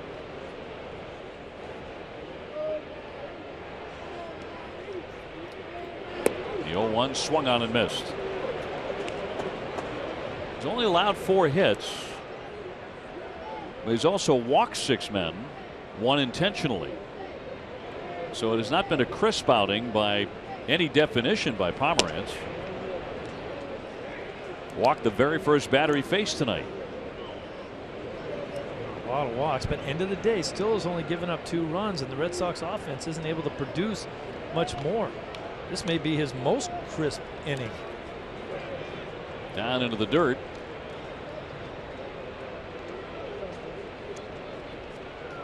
Are you looking for a cool and educational website for your kids to use while on summer vacation? Have them visit NessonClubhouse.com. Visit NessonClubhouse.com today. 2-2. Dribble foul again. You and I had that discussion on what we really think a quality start should be. Throwing a ton of pitches out there today, but if he gets out of this inning, 6 innings, 2 runs, not bad. And the 2-2. Swung on and missed. He got him. Hannigan will gather that and throw him out. So it is his best inning as he gets him 1-2-3 with 2 strikeouts. Still tied 2-2.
Wilson is brought to you by Southwest Airlines. Transparency, low fares, and nothing to hide. Well, the Red Sox all tied up 2-2 as we go to the 7th inning. Steve Lyons, Dave O'Brien, and Garen Austin alongside. Miranda's pitching line is brought to you by your Eastern Lexus dealers. Their starter now out of the game. He went 6. He allowed 2 earned runs and struck out 5 on 80 pitches. That was in his first major league start. And so this call to the bullpen is brought to you by Kia. And that'll bring in Drew Storen, the right-hander. A little bit shaky last night, although they hung on to beat the Red Sox 3-1. Ryan Hannigan will lead things off in the 7th. 0 for 2 tonight. Can I say how impressed I was on the Kia read, by the way? Yeah, that was a long sentence to have to spit out. You nailed it. Got it. Thought I'd take the pressure off you. I'd do 1, you do the other 60. Here's the 0-1. Hannigan, who has gone 0 for his last 19, so he is overdue.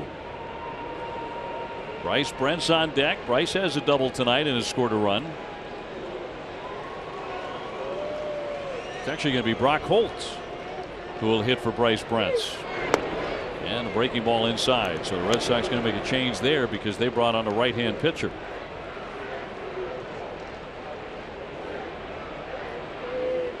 So Bryce Brent's helping the cause tonight, but the Red Sox need some more.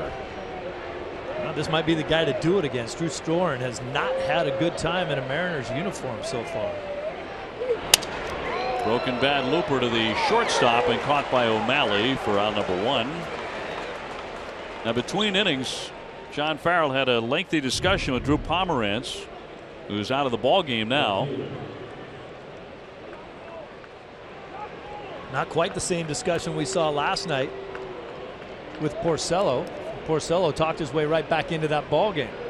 I think that was more about, hey, threw the ball okay, but you still walk too many guys and you're still 100 pitches through 6.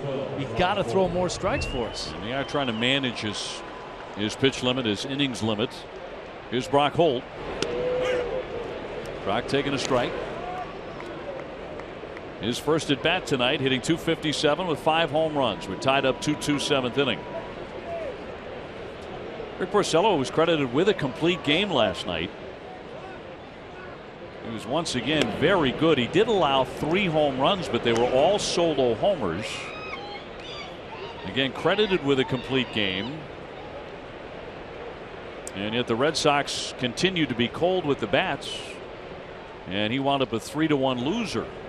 Even though he threw it really well, he only worked from the stretch to 5 batters the entire game.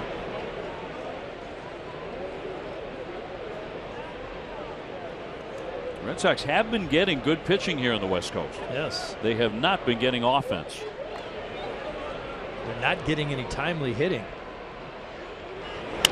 2-1 sliced fly ball, but that'll be out of play. So 2-2 on Brock. The hitting with runners in scoring position has been terrible. Best they'll be able to do here tonight is get the victory and split with Seattle and be 4-4 heading to Dodger Stadium. They will not have to face Clayton Kershaw, who's injured.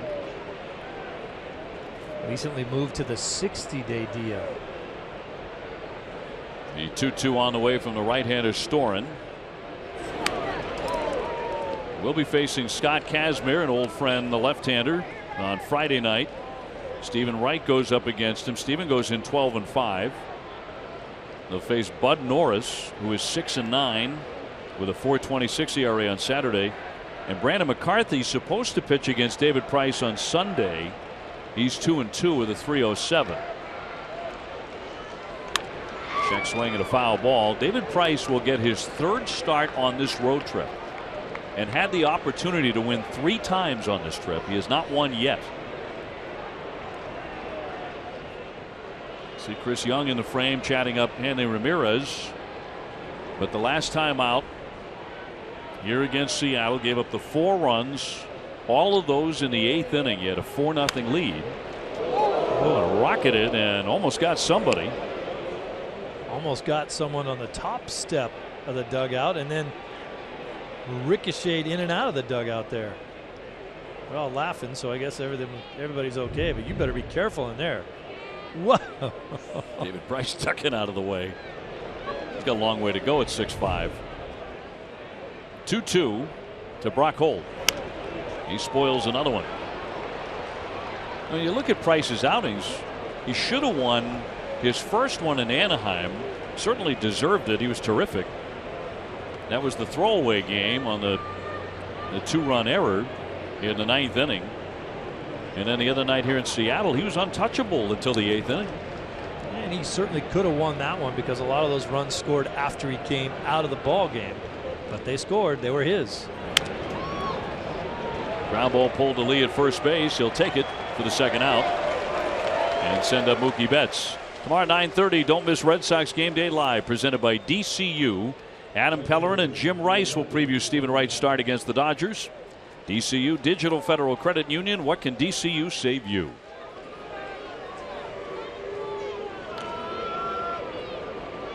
Mookie Betts now, he's gone 1 for 3 with an RBI double. Chased in Bryce Brentz in the 5th inning. Red Sox 2 and Seattle 2. Nuno, the left-hander, loosening in the bullpen for the Mariners. And the Sox are going to go to the bullpen as well in the next inning. In there for a strike on Mookie, who has hit safely in 6 in a row.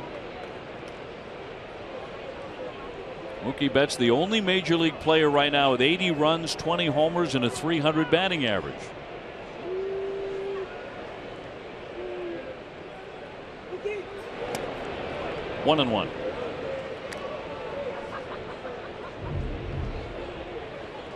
Here's the last at bat that Mookie Betts had. Look at that left hand going straight to the baseball, letting the bat head trail just a little bit. Inside out swing, driving that ball the other way. The 1-1 from Storen is popped up foul and back out of play.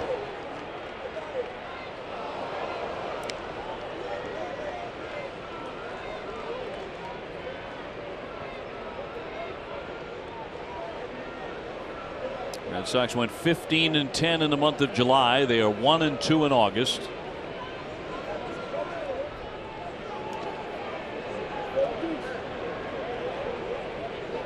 And the 1-2 pitch to Betts. High chop toward third, deep short. O'Malley with a long throw, never going to get him. And it'll be a base hit for Mookie Betts, his second hit tonight. It's nice to be that guy on the team when you hit a high hopper like that and it goes into that hole and you're running down the line saying, you can't get me, I'm too fast for you. You might be able to get some guys. It's actually a pretty nice play by O'Malley getting rid of this, but you're not getting Mookie Betts. At the Cancer Center at Beth Israel Deaconess Medical Center, doctors and scientists are working together on therapies of the future today. From developing new treatments to delivering leading compassionate care. Learn more at bidmc.org/cancer center. So that gets the inning to Xander Bogaerts, looking for his third hit. He has 2 singles, and he also lined to the warning track. Heredia made the catch up against the left field fence. And certainly looked to us as if Xander thought he had one. At the crack of the bat, he has 14 home runs. One of the reasons why Heredia was able to run down that drive by Bogaerts the last time up is because of where he plays. He's only about 30 feet from the wall, standing out there already. Crowd tonight 33,369. Biggest crowd of the series. Betts not running, and that's outside. And I think tonight probably drew another 6,000 or 7,000 because they realized in this area it'd be their last chance to see David Ortiz. Whether you're a Mariners fan or a Red Sox fan. And so many Sox fans here in attendance. About half of their fans for the Mariners travel more than an hour to get to Safeco on game day. And they come from Washington, Oregon, Idaho, Montana, Canada, Western Canada, Alaska. Big range.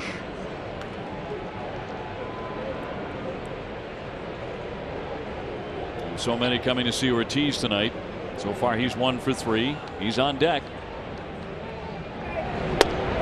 Strike over the inside corner. So the count 1-1 on Bogaerts. Red Sox 2 and Seattle 2.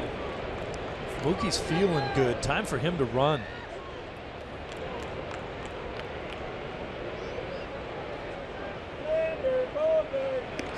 Something that's been missing, and the reason is obvious here on this West Coast trip. Red Sox have not been stealing bases. They've not been getting a lot of men on base. Nope. Very stationary on this trip. Things have really been rolling for the Red Sox. They do steal. Mookie has 17. Storen knows that this is a good running opportunity. He's got a guy over there that can run. And I just think Mookie's one of those guys. The elite base runners steal bases when everyone knows you're going to go. Zunino behind the plate. 1-1 not running. And tap to the shortstop. O'Malley gloves it, fires on the move, and gets him. That'll retire the side. Red Sox lead 1. We're still tied up 2-2.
Catch an all-new dining playbook. Billy and Jenny check out downtown Providence, Rhode Island.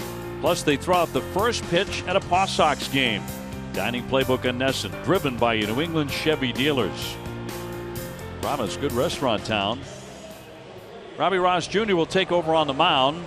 So Pomerantz is done after 6. No decision for Drew tonight. He allowed 4 hits, 2 runs, while surviving for the most part 6 bases on balls. Not the only change. Brock Holt is the new left fielder. Staying in the game for Bryce Brentz. And it'll be the top of the order for Seattle here in the bottom of the 7th in a 2-2 tie. Heredia 1 for 2. Dropped down a bunt single. And scored a run in the 5th inning. Rookie outfielder. That one right by him. A wild Robbie Ross, and this is nothing new. I mean, he's hit some guys this year. How did this miss him? Boy, right behind his calf. Even jumped back almost into it, and it still missed him. Robbie has hit 7 batters in 38 1/3 innings. That is really high. Showing the bunt again, but in there for a strike. Franklin Gutierrez and Robinson Cano to hit in the inning. And if anybody reaches, Nelson Cruz. As the lefty fires the 2-1. High chop. Pedroia has to wait on it. Throws and gets him. 1 man gone. Good guy to have off the bases. CBS Health is a proud supporter of Stand Up to Cancer. We invite you to share your hashtag reasons to stand up by posting a photo or video of why you stand up to cancer and tag @CBS in action. One away, 7th inning for Seattle, and a 2-2 game. And here comes Gutierrez. He's had a quiet night. 0 for 3, 2 strikeouts and a ground ball to third.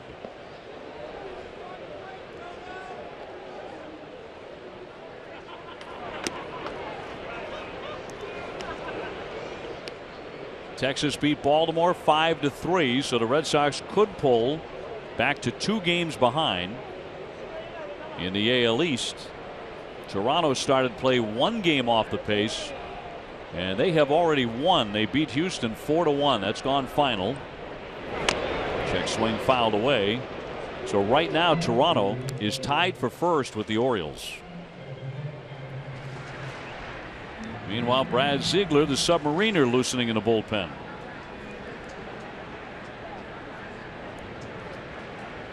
Could be your 8th inning guy with Kimbrel for the 9th if the Red Sox can do something. 1-1 late cut and a miss by Gutierrez. 1-2.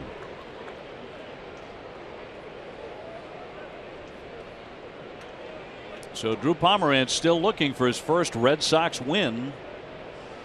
And it's not going to come for him tonight,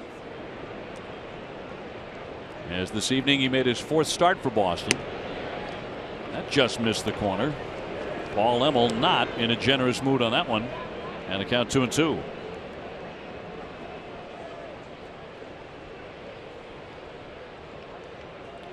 Robinson Cano on deck. And a 2-2 from the left-hander. Got a piece of it. Tomorrow at 9, don't miss Red Sox first pitch, presented by Joseph Abood, available at Men's Warehouse, and the great folks who dress Steve Lyons.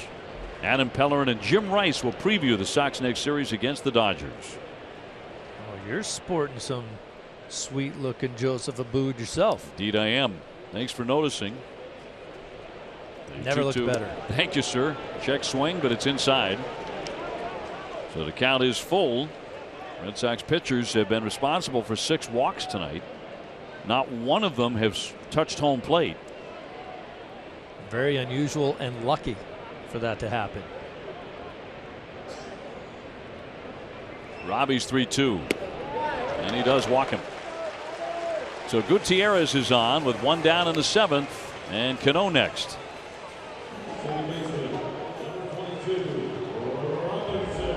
Dodgers did win today. They beat Colorado 4-2.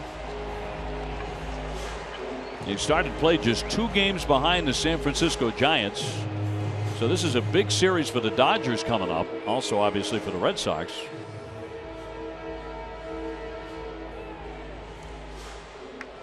The Dodgers with a record now of 60-48, very much in it as they go for a division title. Giants have not been playing all that well. They've lost 7 out of their last 10.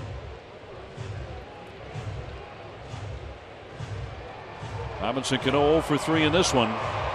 Tuesday night blasted his 24th home run of the season.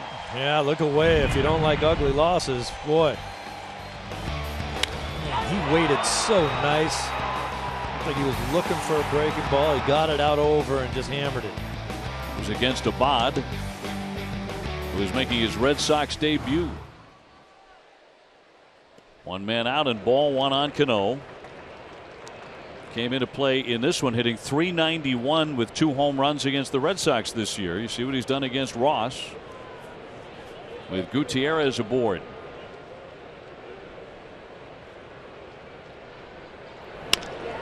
Ground ball toward the middle. Pedroia to the bag, got the out, throws to first, and that was a beautiful effort by Dustin Pedroia to turn the double play. Quick feet.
week's episode of Breakers All Access. Go behind the scenes with the players from the Boston Breakers professional women's soccer team.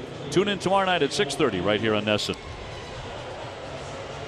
So it's on to the 8th inning, a 2-2 tie. David Ortiz will lead things off, but he'll do so against the new pitcher, Vidal Nuno, the left-hander, who is not allowed a run in 28 out of 36 relief appearances. He does have a .320 earned run average. Big Papi will test him right away. David has gone 1 for 3 with a single. He's hit into a double play and fly to center. And the first one in there for a strike as he jumped back out of the way. This could wind up being the last plate appearance ever for David in Seattle. And the 0-1. He went for the downs. 0-2. That was some swing. He's starting to loosen up, isn't he?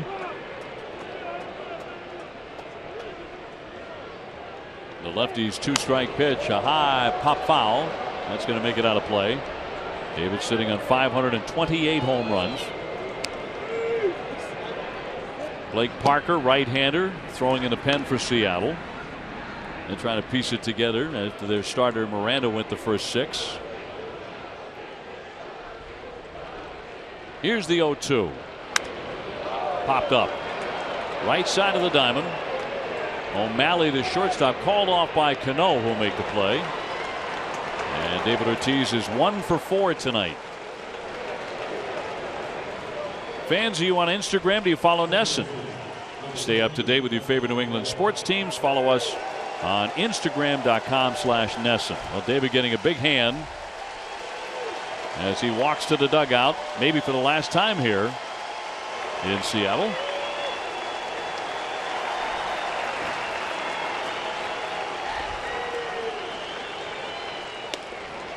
Dustin Pedroia has gone 0 for 2. He's flied to left and to center, and he's taken ball 4. We are tied up 2-2 in the 8th. Again, we look for matchups, and I like this one with Pedroia again. A strike. Oh, it's a nasty pitch right there. Petey didn't want that one to be called a strike. Now he's in a bit of a hole. This guy's kind of a short armor, isn't he? Hides the ball well and then just doesn't really drop his hand behind him at all. Jackie Bradley on deck. The Red Sox have 9 hits, Seattle only 4. And yet tied at 2. Grounded foul as Pedroia hangs in there.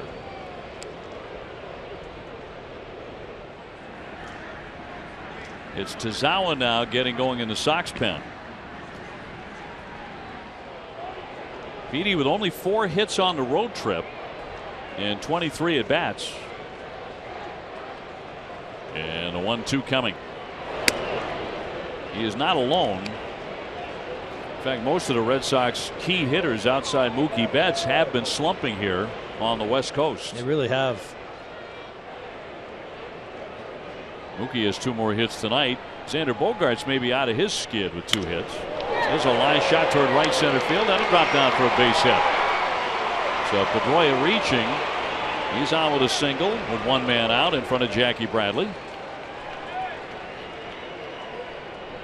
Really nice hitting right there by PD. Got down in the count 0-2 on a couple tough pitches that he didn't really want to have to hit. And then he just waited them out. Found one he liked up in the zone. You know Petey loves to swing at balls that are right up at his eyes. Point of contact. Look at his head straight down the barrel of the bat. Can't hit the ball unless you see it. Jackie Bradley, that one spins him around high and tight for ball 1. He's got 1 for 3 with a single. He's also grounded to second and struck out tonight.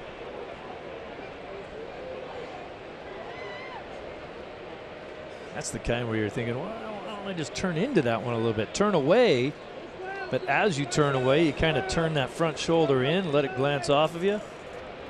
That picks up the corner for a strike. Actually, a big part of the plate. 1-1 the count. Jackie usually hits the American League West very well. .336 against them the last 32 games.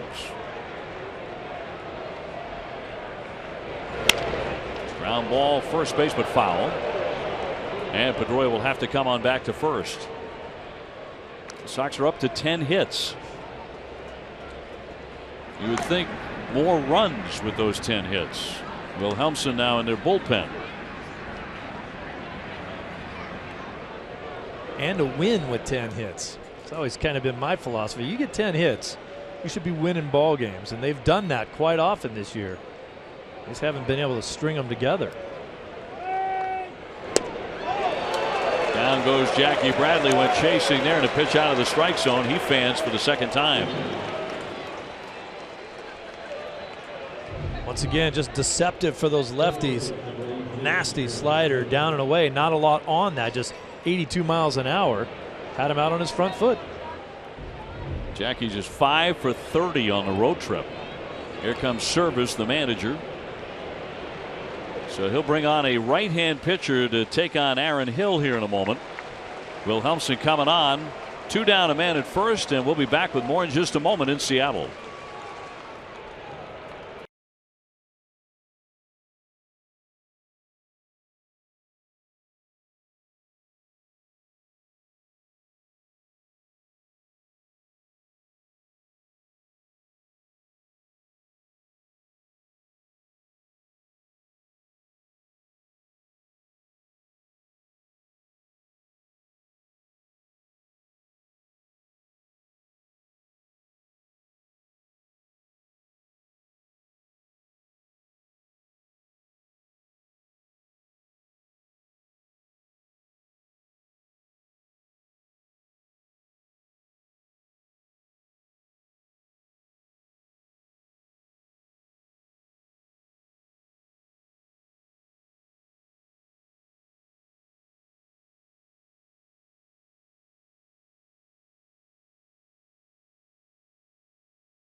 Is brought to you by Southwest Airlines. Transparency, low fares, nothing to hide. 8th inning, the Red Sox have a base runner. Dustin Pedroia at first base with 2 down. Aaron Hill about to swing away against the new Seattle pitcher Tom Wilhelmsen, who was with Seattle for 4 years, oftentimes as a closer, then went to Texas. He declined an outright assignment and was granted free agency in the middle of June, then quickly signed to return to Seattle. It's a good situation for both the ball club and the player. They knew what they were getting with him, and he came back throwing the ball better. Hill's gone 1 for 3. Base hit back in the 4th inning. We're tied 2-2. Steve, you're late for your train. Again. I'll be running.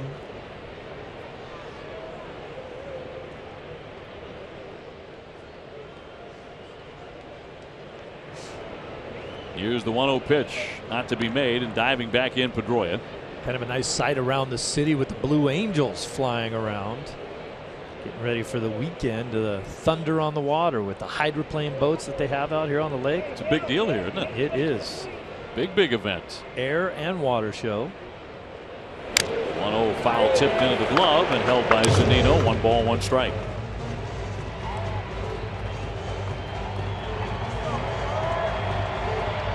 Actually went out to the Museum of Flight today out at the Boeing airport.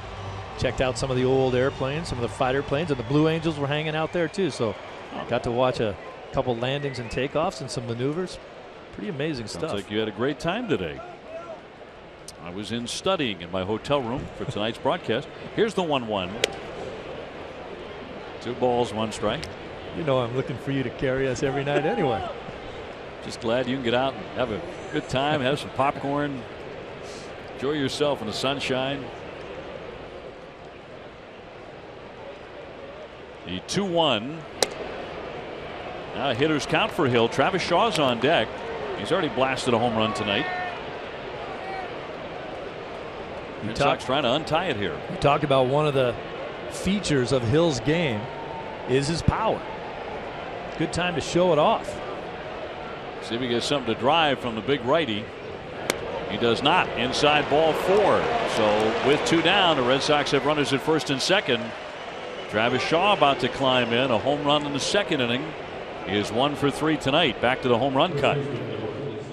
This was a thing of beauty too against a left-handed pitcher. He can really get out and hook balls quickly to right center field.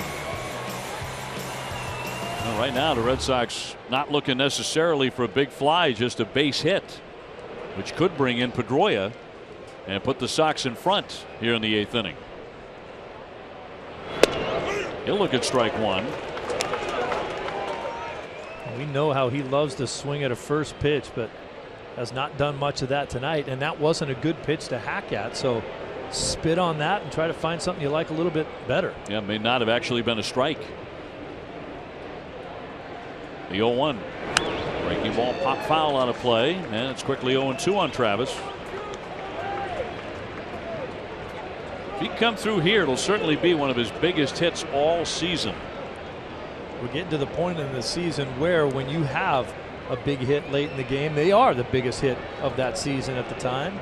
Then you move on tomorrow night. Pedroia is second, Hill at first with 2 down, and the 0-2 to Travis.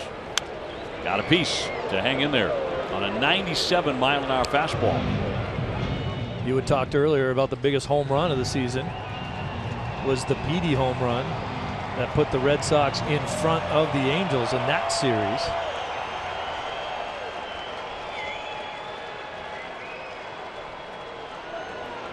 Oh, and 2 on Shaw.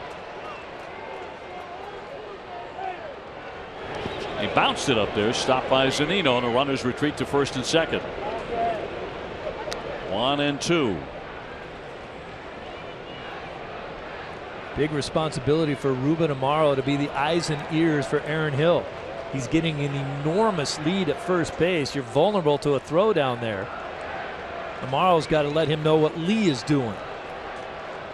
Wilhelmsen with a 1-2. Serve toward the shortstop. O'Malley with a charge. Plucks it, throws, and gets it. And that'll retire the side. Red Sox threaten. They're going to strand 2 to the bottom of the 8th. We go, tied at 2-2.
As we go to the last half of the 8th inning, Pomeranz went 6.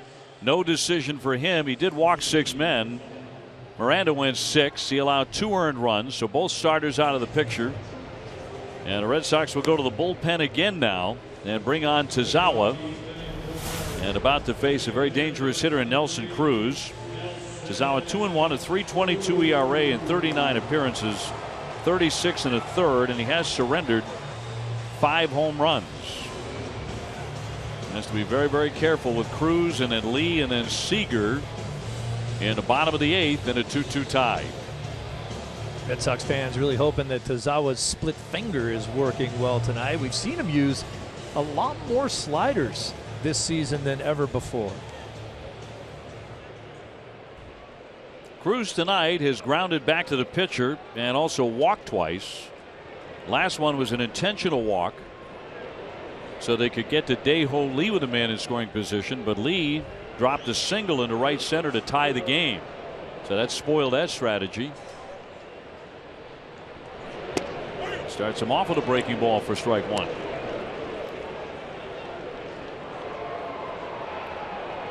Two runs on 10 hits for the Sox, 2 runs on 4 hits for Seattle. Both teams have been error free. And the 0-1 up too high for a ball. That'll leave it a count of 1-1. Cruz is one of those guys at the plate who just looks ultra comfortable. Just no extra movement, just stands there and waits. Look at that. Tazawa with a 1-1 pitch. That was the home run swing. Yes, it was. He's one of those guys, every time he goes up there, he's trying to hit a home run. It's his job. That's what he wants to do. It's what he feels like he gets paid for, but that's a good location for it, just up over the hands. Now let's see if he's got a split.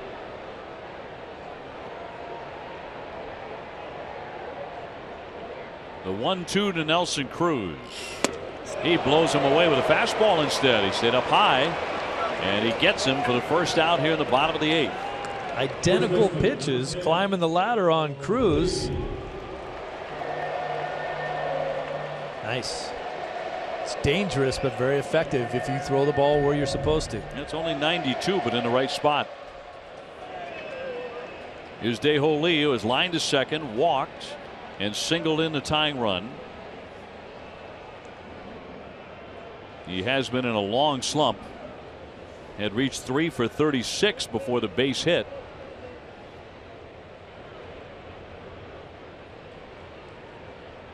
One away, and the first one to him. He starts him with a breaking ball for a swing and a miss.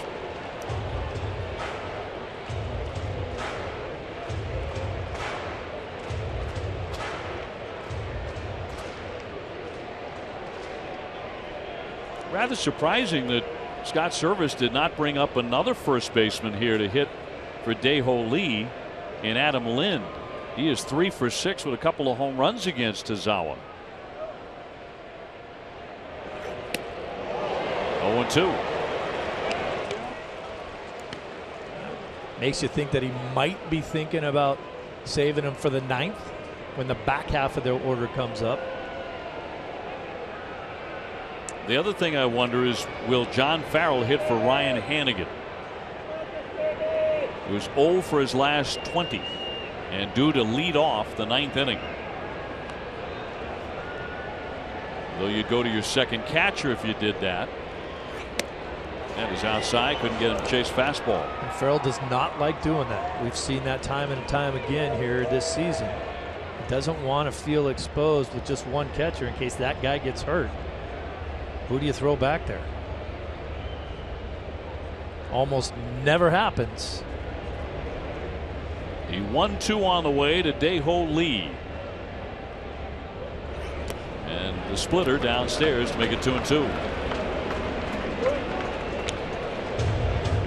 And the Red Sox do have due up in the 9th inning. Hanigan, Brock Holt, and Mookie Betts. Lind remaining on their bench. Seager next.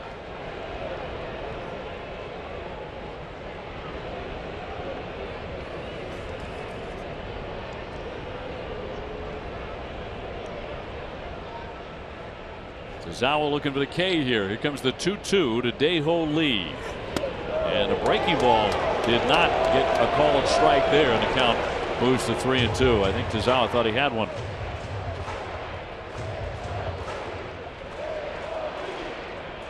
I think Lee was fooled badly on that pitch. Did not expect it. Maybe so was the umpire.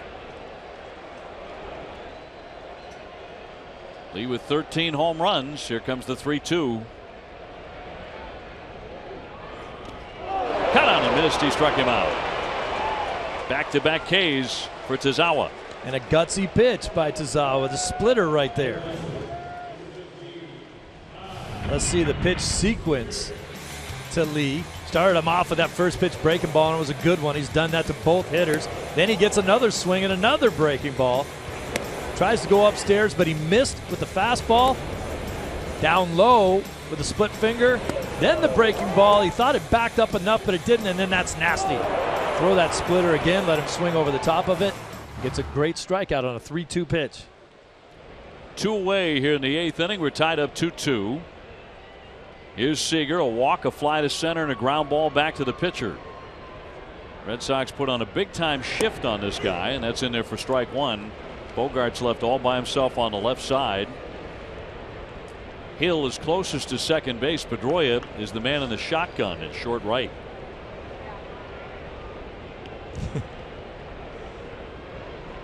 I like that. Is that a new industry term?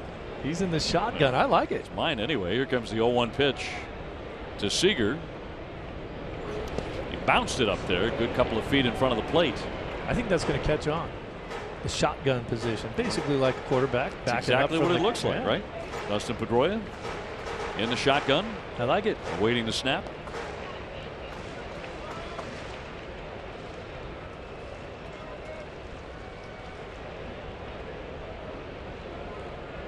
Seager, another guy who will swing for the fences. 20 homers. He's driven in 67. And a 1-1. A strike. Pinned to the outside edge. Tazawa staying soft against Seager the whole time here.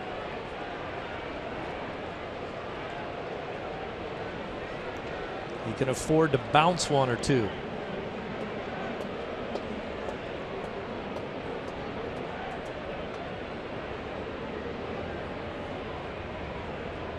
Here's the 1-2 pitch. Trying to make it 3 Ks. A line drive, base hit into left instead. Just kind of stuck that bat out there, and he's got himself a knock with 2 down.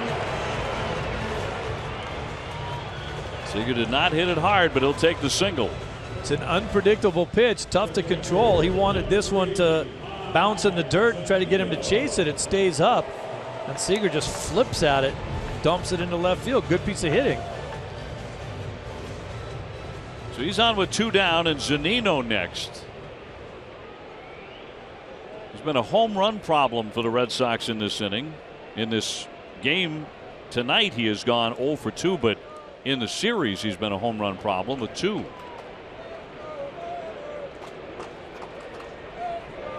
Two down, a man on, tied up 2-2. Ooh. Another guy who swings really hard every time. Talked a lot in this series about Zunino, how he was basically rushed to the big leagues before he was ready and needed help behind the plate. He had 2 really bad offensive seasons, although one year he did hit 20 home runs, but hit below 200 for 2 seasons in a row. They say he's finally starting to catch up. We've seen a little bit of that in this series. And he's hitting .270. 5 home runs. Nothing in 2.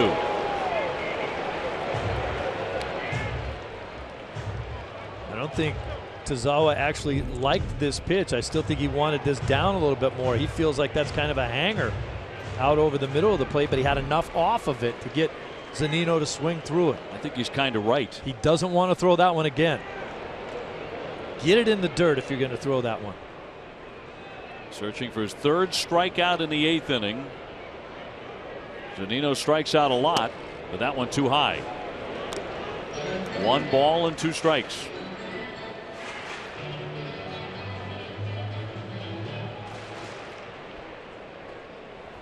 general formula that you follow. You want to get the guy out with a breaking ball, you usually precede it with a high fastball, then come back to it. The 1-2 from the righty. Again up top. 2-2.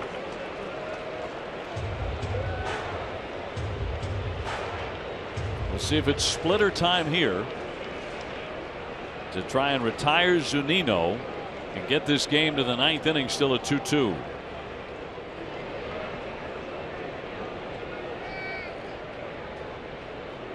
Another fastball.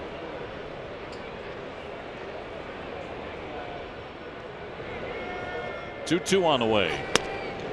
He missed again. Now the count goes to 3-2, and that means Seager, with 2 down, will get a head start over there at first base. And he could score on an extra base hit, and if he does that, Seattle would lead for the first time in the ball game. He's had a good breaking ball and a couple pretty good splits. He hung a split. He threw 3 straight fastballs. All balls. 3-2. There goes Seager. Swung on and fouled back. And Zunino was right with that pitch.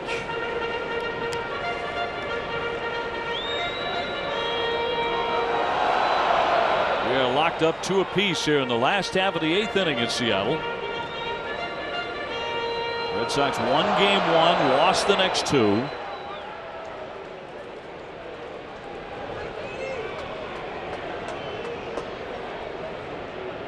Last night saw the major league debut of Andrew Benintendi. Actually his first start in the majors, and got 2 hits. First 2 big league hits. 3-2, runner taking off, and it's fouled back. That one got inside our booth very quickly. How about that? Hey. Our man John came up with it. John made the play. Hey, John, wave to the camera.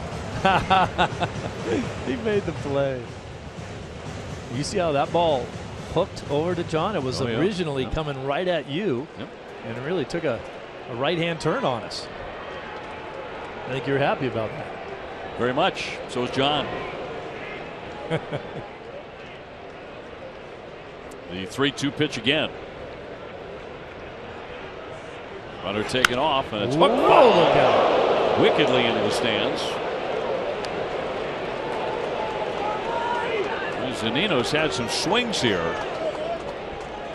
You cannot hit a ball harder into the seats than that one right there. And hopefully everyone's safe and happy down there. Look at this. Getting that bat head out. Oh, just unloading on a fastball that's 91. Zawa doesn't have the extra zip on that fastball. Trying to trick him here. He was very fortunate that one wasn't hit about 400 feet. Can he get out of this? Here's the 3-2. Runner takes off again and waved at and missed. He struck him out. So he winds up with 3 Ks in the inning. We go to the 9th, tie 2-2.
2-2 game. Tazawa strikes out 3 men in the inning.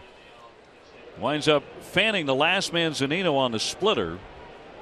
So the Red Sox still tied. They have out hit Seattle 10-5. Sandy Leon is going to bat for Ryan Hanigan. And again, Hanigan's 0 for 20. So this makes all the sense in the world. Although the Red Sox are out of catchers as far as the regular guys. Yep. You know what I loved about that whole thing, though, is in between innings, even after Hanigan was taken out of the game, had a long discussion with Tazawa about those pitch sequences. Through an interpreter, just trying to really reiterate what he was thinking and what they were trying to do. That conversation went on for 5 minutes after Hanigan's taken out of the game. Well, it was only 2 minutes. That's how long we have for a commercial break. It felt like that. 2 balls, 1 strike. Sandy Leon hitting for Hanigan. Brock Holt on deck. Mookie Betts after him. We're in the 9th inning. Red Sox trying to get something going here against Will Helmson, the big right-hander out of their bullpen for the 2nd inning. And a ground ball into the shift. Cano from shallow right will get him. So 1 away in the Sox 9th. Red Sox can gain ground tonight on the Orioles, who are now in a first place tie with Toronto. The Red Sox could pull to within 2 games of those 2 with a victory. Brock Holt hitting for the 2nd time tonight. He is 0 for 1 since he came on for Bryce Brentz. He is grounded to first, and he'll take a ball. Mookie Betts has come to the on deck area.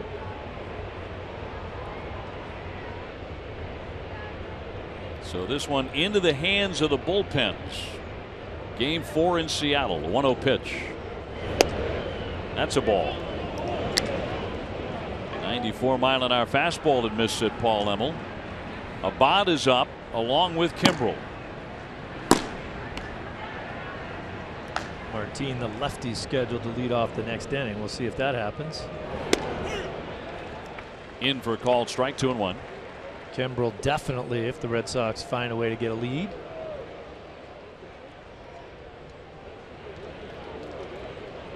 Sox at the moment 3-4 on this road trip. 3 more left after tonight. Kind of a strange game here late. Don't feel a buzz. It's a pretty important ball game. Not like there isn't any intensity in that dugout. There certainly is. A good count for Brock Holt. Here comes the 3-1. All filled up on him now. That kind of an ugly start to it. The Red Sox loaded the bases in the 1st inning with 1 out and failed to score. The 3-2 to Holt. And he punches that one foul.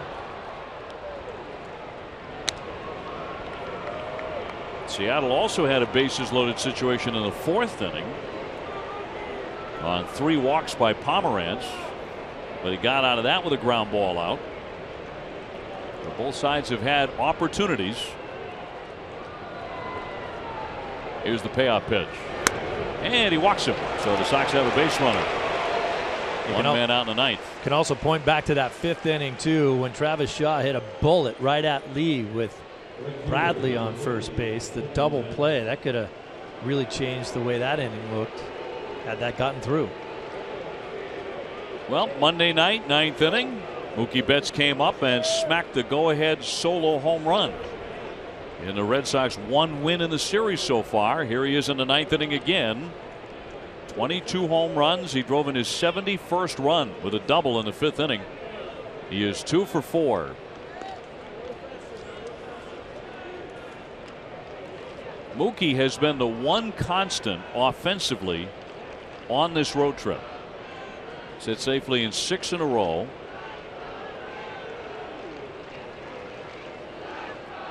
One down, Holt aboard in a 2-2 tie.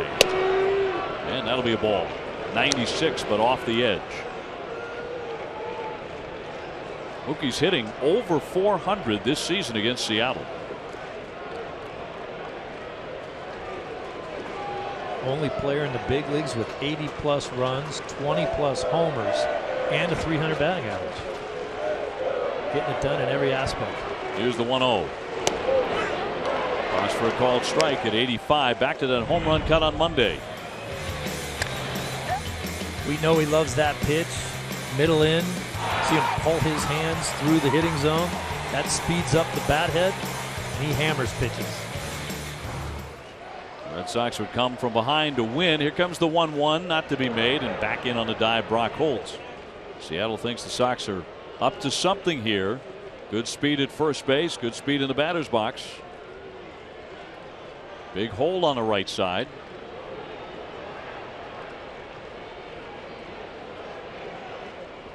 Not running. And a bounding ball to short. O'Malley to Cano, got one on to first, close, and he got him. Double play. They'll retire the side. We go to the last half of the ninth inning in Seattle, tied 2-2.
The bottom half of the ninth inning here at Safeco Field. Red Sox are going to bring on a new pitcher, the left-hander Fernando Abad, who took the loss in his Red Sox debut on Tuesday, allowing the go-ahead 3-run home run to Cano with 1 out in the 8th inning. And he's going to get 8, 9, and 1. Martin, O'Malley, and Heredia, the scheduled batters for Seattle. And it would be Gutierrez, and then if anybody's still out there, it'll be Cano. It's not often that you beg for extra innings, but that's a situation you're in right now if you're the Red Sox. Sandy Leon will take over behind the plate for Hannigan after hitting for him. And the first man in will be Martin, who has grounded out twice and struck out tonight. Seattle has been held to 5 hits. Red Sox pitching has been very stingy in that regard. Tazawa struck out 3 men last inning and gave up a hit. First pitch will be outside, ball 1 on Martin. As you have mentioned in this series before, Martin has a flair for the dramatic. Already a couple game-winning home runs.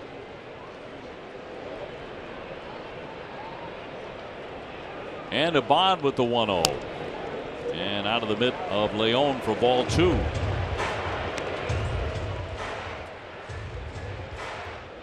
Drew Pomeranz went the first 6 innings tonight. No decision for the big left-hander. 2 runs, 4 hits. He walked 6.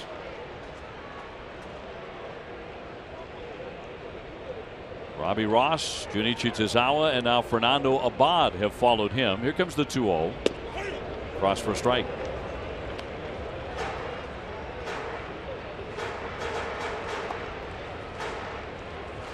Red Sox hoping to get this game to 10 innings, or it'll be Bogaerts, Ortiz, Pedroia.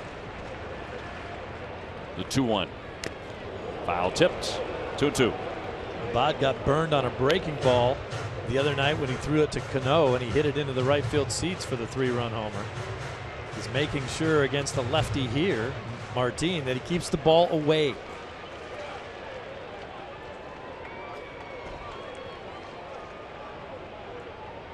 Bod looking for the strikeout here to begin the 9th inning, bottom half of the 9th. Swinging bunt up the line. Leon throws. Got him on a bang play at first base. Well done there by Sandy Leon.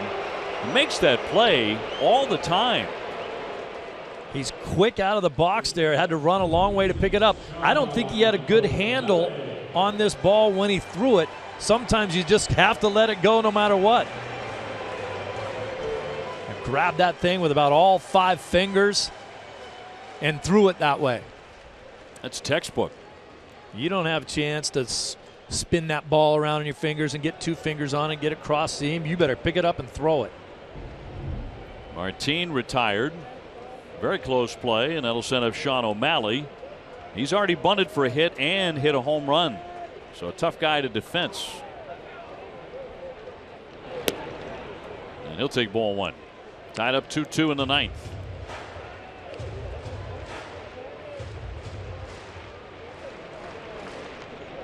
The speedy Heredia on deck. O'Malley can run too. 1 ball, 1 strike. Sox are trying to get back to Los Angeles in a series with the Dodgers beginning on Friday night at 10:10. Stephen Wright facing Scott Kazmir. Fouled off the catcher. Well, in the 5th inning, he came up there looking for a first pitch to ambush. He got it. Took it deep. His first homer of the year. You can tell that because he doesn't have a home run trot. He's still running really fast.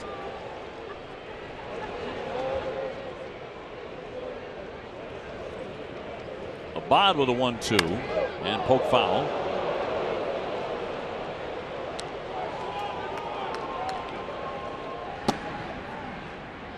Blake Parker up for the 2nd time, warming in the bullpen for Seattle. On Saturday afternoon, Eduardo Rodriguez will throw against the Dodgers. And then it'll be David Price on Sunday. There's been some talk that Rich Hill, who was just acquired from the Oakland A's, would actually get that start against Price on Sunday.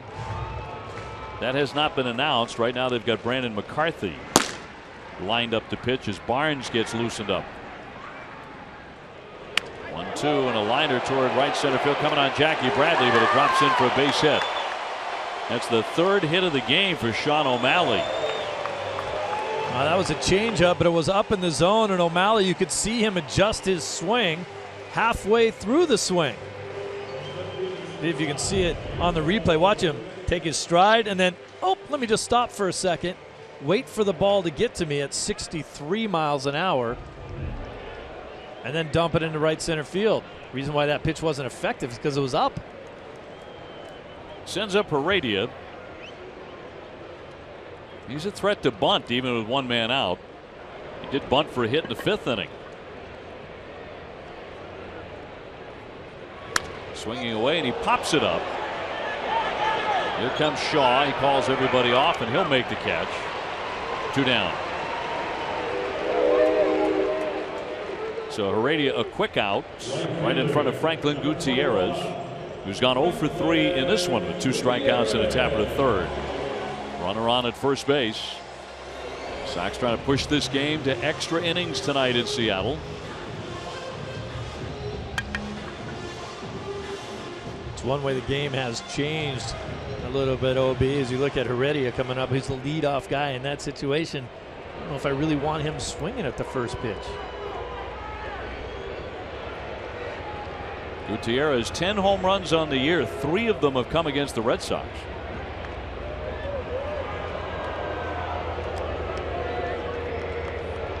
Again, if the game goes to the 10th and the Red Sox are 1 out away from getting it there, Bogaerts, Ortiz, Pedroia. A lot of Red Sox fans will remember that series when Seattle was in town and Gutierrez was just launching.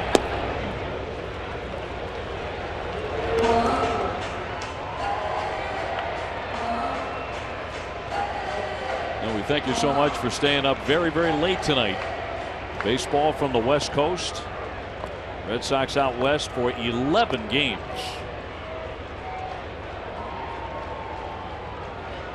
And Abad with a 1-0 and foul right back to the screen. I think Sox fans are just a little bit upset that they have to stay up till 1 in the morning because these games haven't been decided until then. Everything late. It's not like the Red Sox jump out to an 8-2 lead in the 6th and maybe I can go to bed. Not these games. That's for sure. Here's the 1-1 from the lefty. In for a called strike.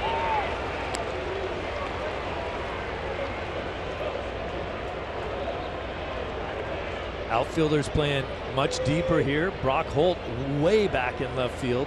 Cannot let the run score from first base on any ball hit. That ends the game. Cano on deck. Abad wants to keep him right there. The 1-2. Much too high.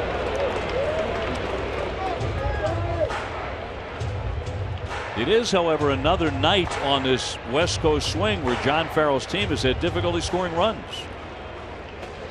Despite 10 hits. Look where Brock Holt is. Not far from the warning track. The 2-2. And back in safely O'Malley. That's kind of a situation for Holt where he's just like, I'm better safe than sorry. If any ball drops in front of me, that's fine because no one will score.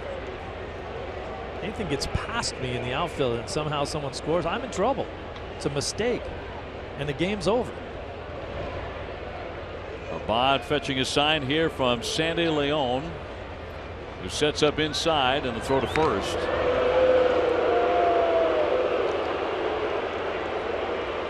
Count is 2-2 on Gutierrez.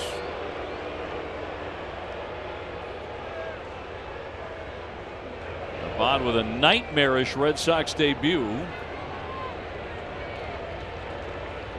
Trying to end the bottom of the 9th inning. And here comes the 2-2 finally. And too high at 93. So he's running full. O'Malley will get a head start. He runs at first base with 2 down and a full count. Corner infielders guarding the line. Outfielders playing deep.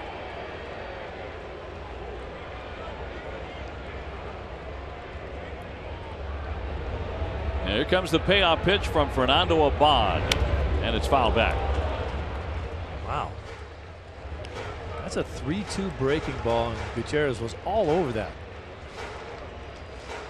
And he has a great swing at that pitch. Oof. Sitting on it? Right there. Abad fortunate. Yes. Sometimes you think I don't have to throw that great a breaking ball in 3-2, but I think you better.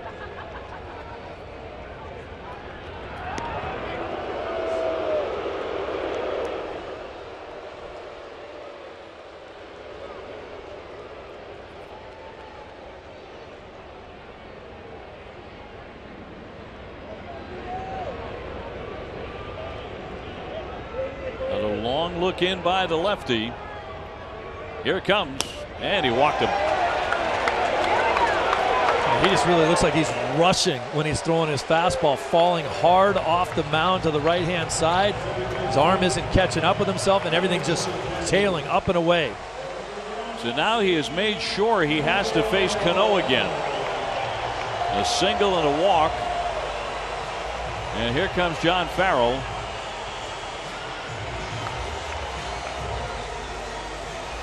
Is he coming to get him, or is this a discussion? Yep, he's coming to get him. Yeah, he's going to make the move for a right-hander.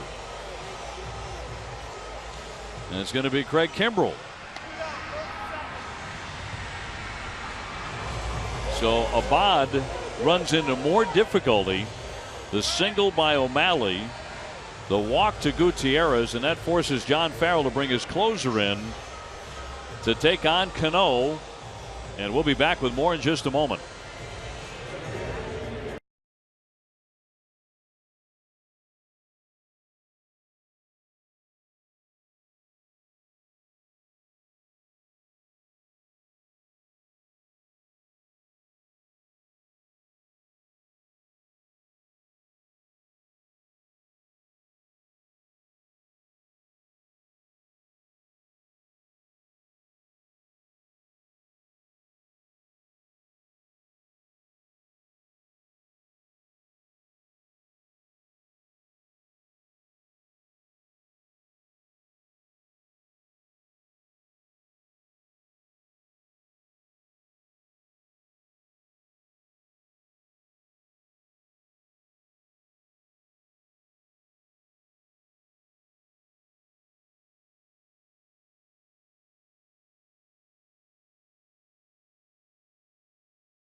first and second and 2 down in the bottom of the 9th inning, and Robinson Cano due up. So it'll be Craig Kimbrell coming on to face him. 1-3, a 3.44 ERA, 18 saves. You know, Dave, I don't like that he has to make this move, but I think this is the move to make. You got to get him into this game. Got to try to shut this down and find a way to score a run. You bring in your best. Orioles will come on to pinch run, and we go back to Tuesday against Abad. Got a breaking ball that he could handle, and he didn't miss it.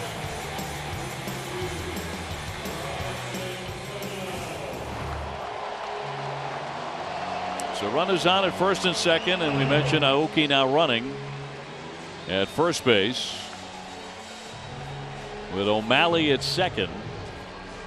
Of course, if O'Malley scores, the game's over. Yeah, he's not really running because he can score. He's running in case there might be a close force play at second base that he might be able to beat out. He'll get a huge lead at first. Cano tonight is 0 for 4. Last time up, he hit into a double play. And he will take one for ball 1. Cruz on deck. 2-2 our score with 2 down in the last of the 9th.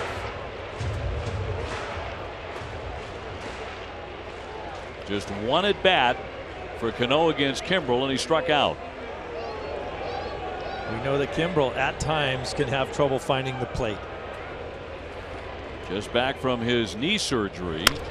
Ground ball. Pedroia there. Down on a knee to scoop it. And this game is going to extra innings. We go to the 10th. Red Sox 2 and the Mariners 2.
Brought to you by Jack Link's Beef Jerky all season long. Jack Link's Beef Jerky. Feed your wild side. On to the 10th, 2-2 our scores. Steve Lyons, Dave O'Brien, Garen Austin with you. They're going to bring on Parker, the right-hander, who I think has thrown about 3 innings in a bullpen already. And we'll do battle with Bogaerts, Ortiz, and Pedroia. All 3 of these guys started the night slumping. Xander Bogaerts has 2 hits. David Ortiz has 1. And the same is true of Dustin Pedroia as you look at the numbers from Blake Parker with AAA Tacoma.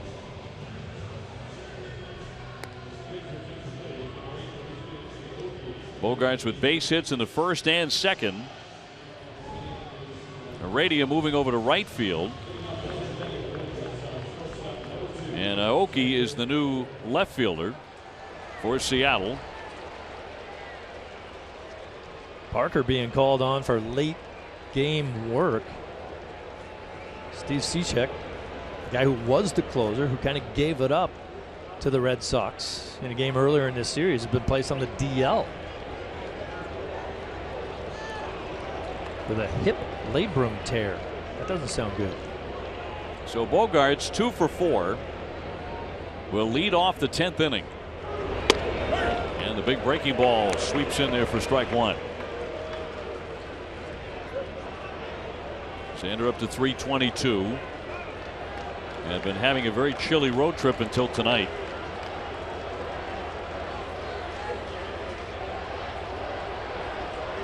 And Parker with the 0-1 pitch.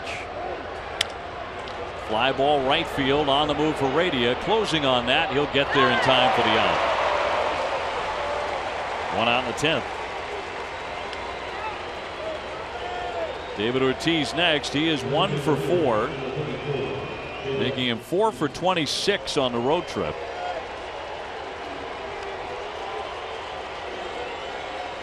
David has only driven in 3 runs on this trip. So the average has taken a bit of a hit out here. He's down to 312. This crowd in Seattle, the Red Sox crowd, would love some Big Papi magic right now in the 10th.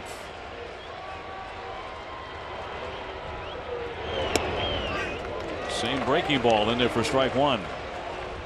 Now we know Papi's a big power hitter. He goes up there looking to hit the ball out of the park a lot, but he also will take what's given him sometimes. He'll drill the ball to left field. You see that a ton.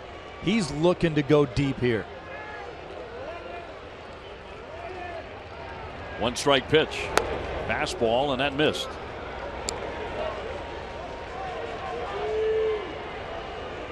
Two runs on 10 hits for the Red Sox. They got single runs in the 2nd and the 5th. For Seattle, 2 runs on 6 hits. They got a pair of runs in the 5th inning off of Pomeranz.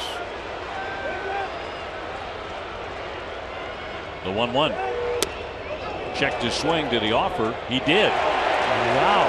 Ramon De Jesus said he swung the bat. The count 1-2. Wait a minute.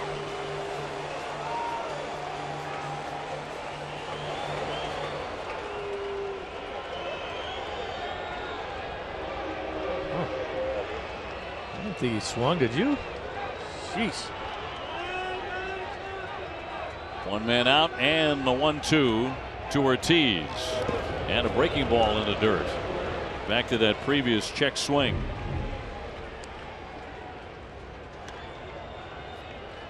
Maybe.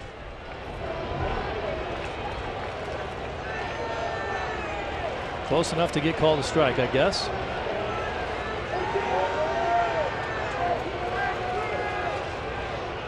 The 2-2 from Parker.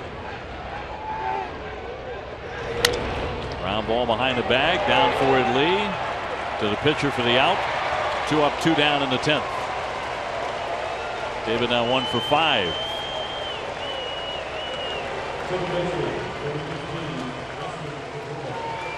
And the bases will be empty for Dustin Pedroia. And another hand here for David Ortiz. This is his 2nd send-off tonight.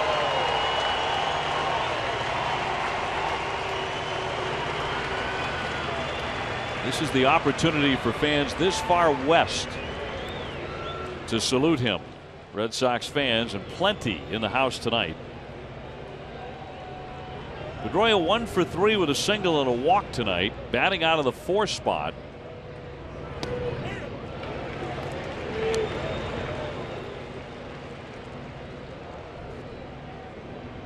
Dustin at .298 with a dozen home runs. Taking on a very hard throwing right-hander tonight in the 10th inning.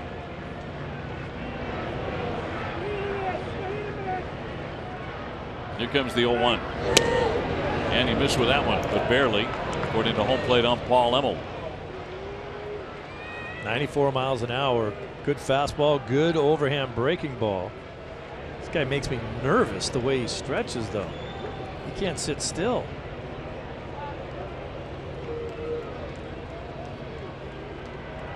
And here we go. Nobody on base in the 1-1. Poke foul in the air out of play to the right. A long one tonight here in Seattle. Red Sox, as soon as it's over, head back south to Southern California.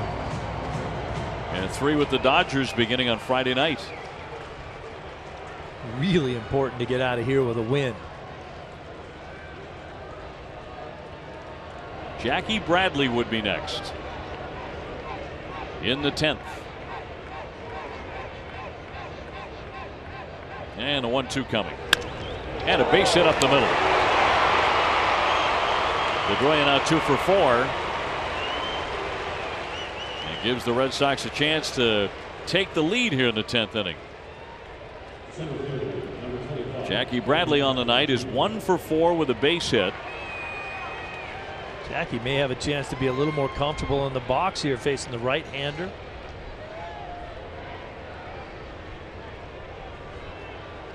Now hitting .291, 17 home runs. Pretty quiet trip for him. He has just 1 RBI on this road swing.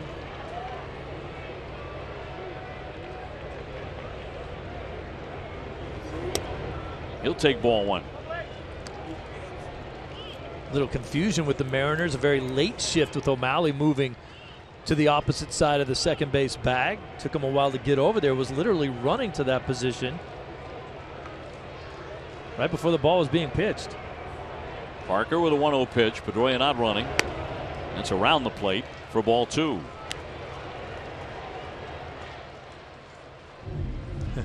Look at, here's O'Malley up there at short. Wait a minute. That's awfully late to be changing your position. So Zunino out for a conversation.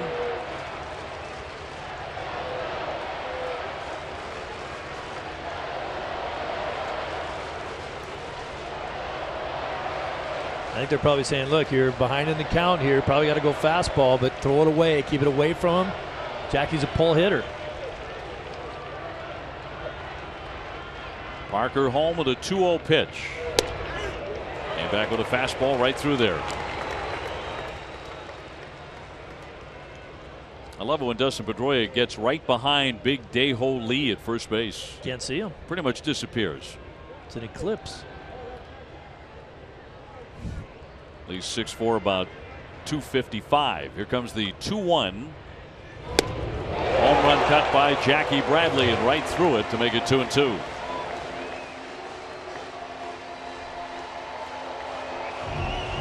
This is a tough pitch to stay on top of if you're a left-handed hitter. Just couldn't get it. There are 2 down.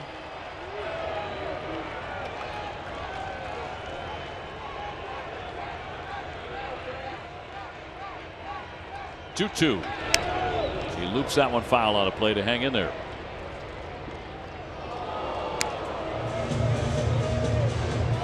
And Jackie with just 3 hits in this 4-game series.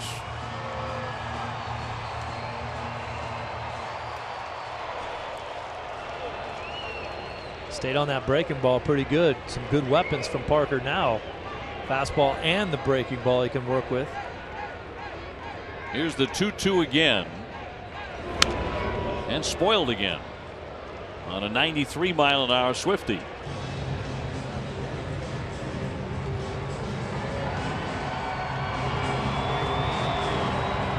Now the Mariners defense in the outfield, similar to what we saw from the Red Sox. They don't want anybody scoring from first base on any kind of hit, so they have backed up. Giving Jackie all the left field line. Here comes the 2-2 from the righty. He pulled that one foul. He's having a long at bat here. Next pitch will be number 8.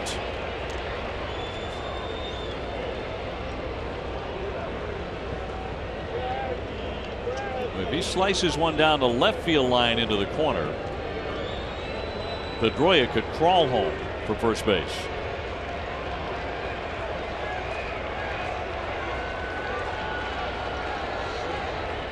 The 2-2 pitch again. Will not be made. Pedroia back in.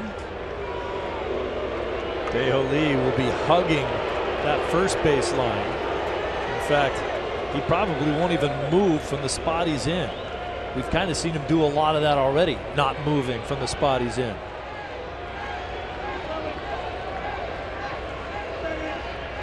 Two to Jackie.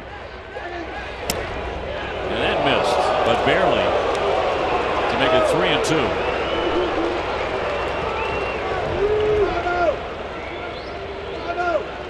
Inside and down, and now you get a little action out of Pedroia. We get the head start. With 2 down in the 3-2. There he goes. And that's going to be low, and he walks it. So the Sox have runners at first and second, and Aaron Hill climbing in. And he could be a hero tonight. That was a good AB by Jackie Bradley Jr. We saw him get ahead in the count, and then he got pretty big with his swings. And then he zeroed back in, took some good swings, fouled off some tough pitches. Ended up with the walk. He's a 10-pitch at bat. Mel Stottlemyre Jr., their pitching coach, out for a visit. So Pedroia at second base now, representing the go-ahead run for the Red Sox.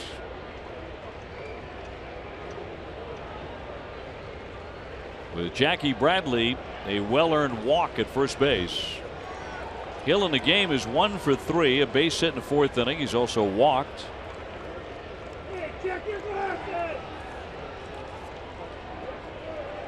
Hill with a 5-game hitting streak, acquired on July 7th from Milwaukee. And looking to come through for his new ball club here on the West Coast. We're in the 10th inning, tied up 2-2. And he'll take ball 1. Travis Shaw on deck. Travis hit a home run way back in the 2nd inning. Seems like yesterday.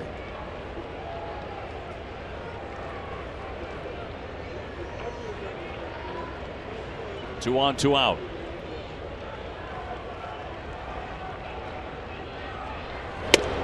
Pounded in there, 93, to even the count of 1-1. Kind of a nice little cat and mouse game going on there with Cano and Pedroia. Pedroia wants to get a huge secondary lead, but Cano will go over there and pay a little attention to him, kick some dirt at him, make sure he's not going to get too much of a lead. There he goes over. And then Petey will get a huge secondary.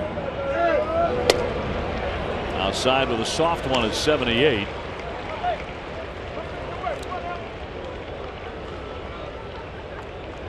Here's the secondary lead by Pedroia. As soon as he knows nobody's going to hit it, he gets back.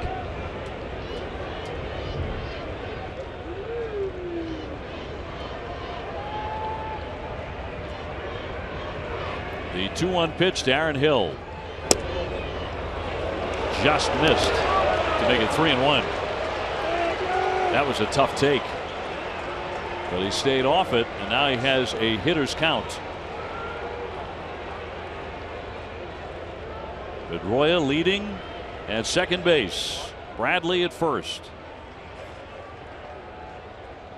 See if Hill gets something to drive on 3-1. And here it comes. Fouled back. He had a good rip. Got a pitch to hit at 92, the fastball, but now it's all filled up. Hill has one of the most simplistic swings you'll find. Quick step, let it rip.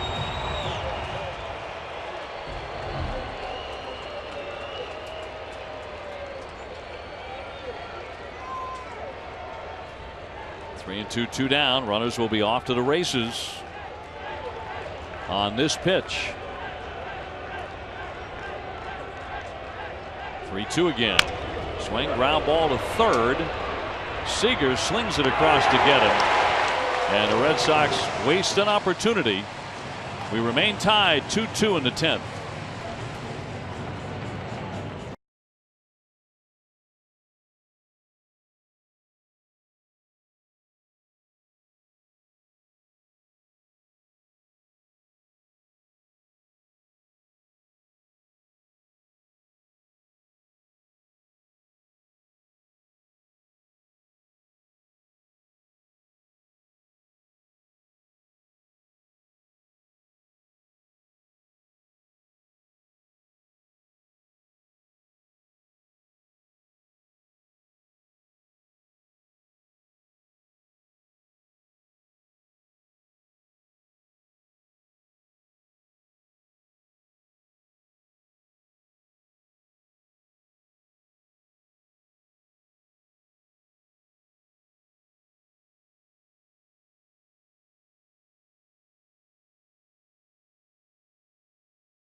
An inning out of the bullpen as we prepare for the bottom half of the 10th inning. Cruz, Lee, Seager.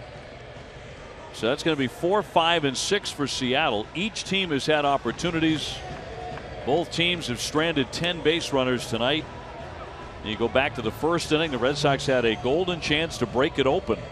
They had the bases loaded and one man out. Then Jackie Bradley struck out, Aaron Hill flied out, and the youngster, well, at least in terms of major league experience, Ariel Miranda got out of that. The Red Sox did not pile on the early runs, which is something they did so frequently earlier in the season, and have not been doing that on this West Coast trip. That was the type of inning that we have seen them be able to do that, where you end the inning and the Red Sox got a 3 spot on the board. Not tonight. Cody Martin throwing in the bullpen for Seattle. This one goes to the bottom of the 10th, still tied 2-2.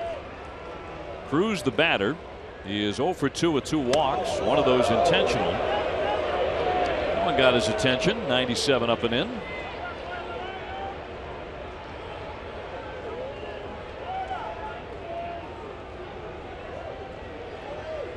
Adam Lind has finally grabbed a bat. He's on deck. We thought he might hit earlier in the game for Lee in the 8th inning when Lee struck out the 1-0. A strike. That's classic. Throw a fastball up and in on a guy, and then you throw him a breaking ball just to jelly leg him a little bit.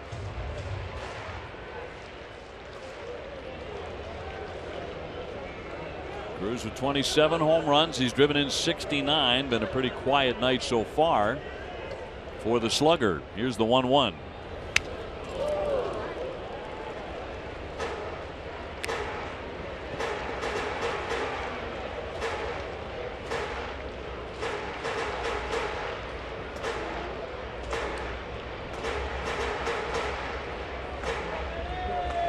Just 6 Seattle hits the entire night.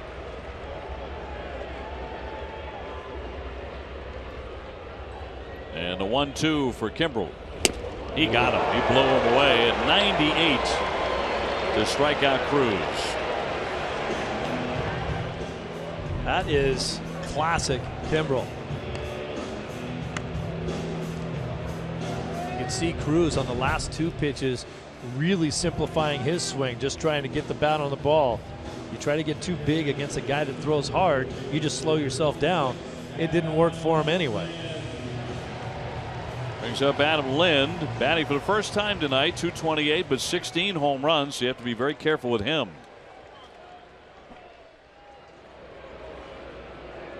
Base is empty, 1 away in the 10th. Tried to end it right there on a 98-mile-an-hour fastball.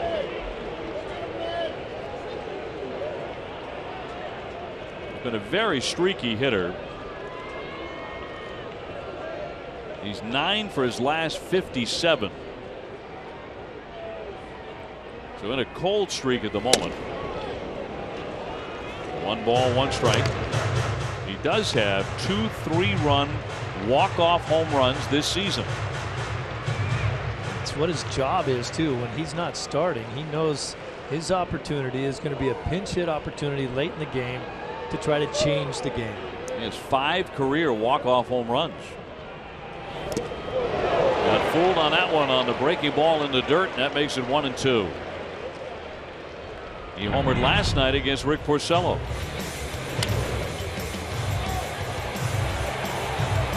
That's one of the 3 solo home runs that Porcello gave up.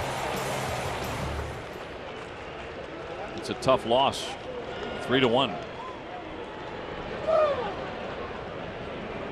Nobody on base, 1 down. Kimbrel looking for back-to-back Ks. At 97, he smoked them. And there are 2 down. That's making a pretty good power hitter look helpless.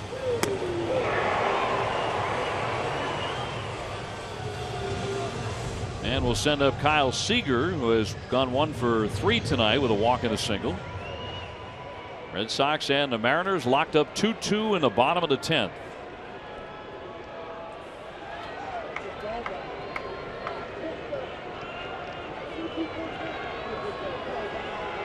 And Kimbrel attempting to strike out the side here. He drops in the first pitch for strike one.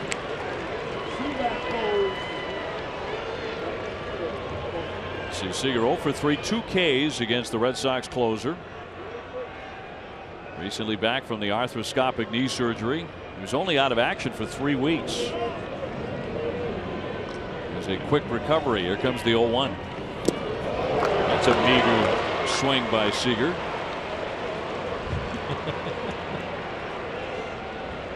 Don't tell me you've been waiting 4 days for that one. Only 4. Actually, typically swings a very good bat against the Red Sox. Yes, he does. It's amazing we had to go into extra innings before you could break it out. Let's see another meager one.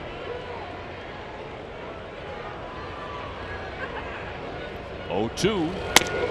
Couldn't chase the fastball. Due up for the Red Sox. If the game goes to the 11th inning, it'll be Shaw, Leone, and Holt. That is 7, 8, 9.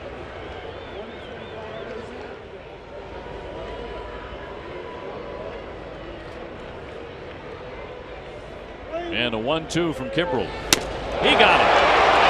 97 climbing the ladder. He strikes out the side. 1, 2, 3 in the 10th.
Brought to you by Jack Link's Beef Jerky all season long. Jack Link's Beef Jerky, feed your wild side.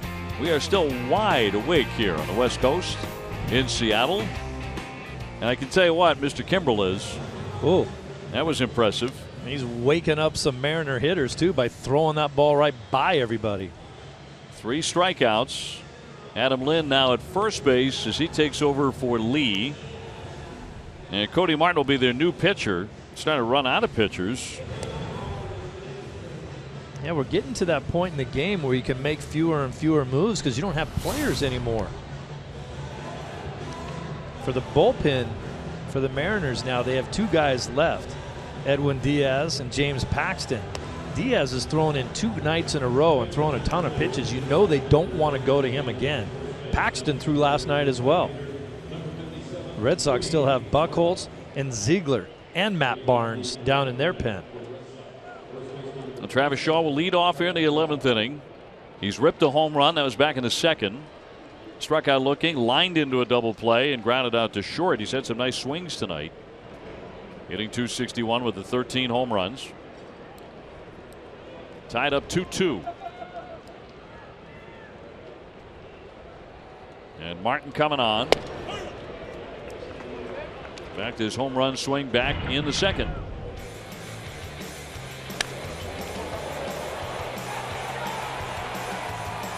When he hits him, you know it. He's in the hole now, 0-2. Sandy Leone on deck. Brock Holt after him. And if anybody reaches, Mookie Betts. There's a shot the other way for a base hit. Seager to dive, but came up empty, and Shaw is aboard to begin the 11th with a solid single. Very nice. Not trying to do too much with it.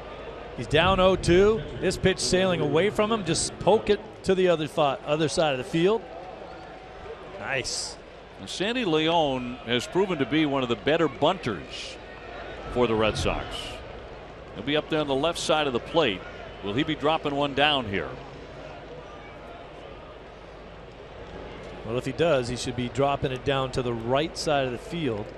Make Lynn come in and field it. Sandy wants to see the signs again, I think. Sandy with one sacrifice bunt this season.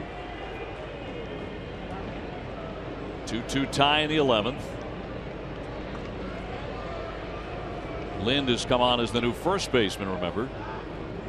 Indicating bunt, but he will take ball one. Red Sox trying to get on top and get out of town with a split and go to Los Angeles 4-4 on the road trip. Showing bunt again, gets it down toward first base. Lynn took a look, but he'll go back to the bag to get the out with Cano covering. So sacrifice number 2 for Sandy. Shaw down to second. That's just a nice job by Sandy León. Right side, you can see Seager had nothing to do but charge, but Lynn can't charge because you have to hold the runner. Took a look at second and then stood and looked at the big scoreboard for a long time to see if he made a mistake by not throwing to second. I think he realized he didn't have a shot. Brings up Brock Holt, trying to drive in this run. Mookie Betts after him. One down in the 11th. And Brock will take a breaking ball for strike one. He has grounded out and walked tonight. Came on midway through the game for Bryce Brents, who doubled and scored. Meanwhile, Ziegler getting going again in the bullpen for the second time tonight. He would have to close this one out. Up the middle. Is it going to get through? Off the glove of the diving shortstop. Here comes the run. Shaw in to score. And the Red Sox have the lead in the 11th on a base hit up the middle by Brock Holt. Sean O'Malley, he actually gets penalized for trying to make a great play here. If he lets this ball just go up the middle, I doubt they try to score Shaw. Just because he doesn't have the great speed, but because O'Malley's trying to make the play, trying to keep the ball in the infield. Probably should have caught that ball. Bounces off of him. Now Shaw's going to easily score. I don't think they send him if that ball just goes up the middle. It's the second time that Brock Holt has put the Red Sox in the lead in extra innings with a hit in his Red Sox career. So he's come through a couple of times. 3-2 Boston. Mookie Betts is 2 for 5 tonight. Already has 1 RBI with a double. He'll take a strike.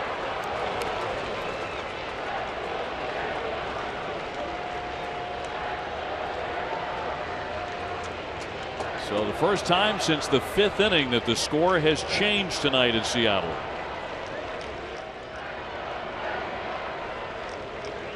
And the 0-1 pitch to Mookie.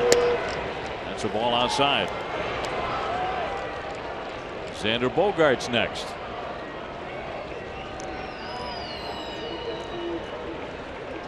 Well, Sandy León with a nice sacrifice bunt.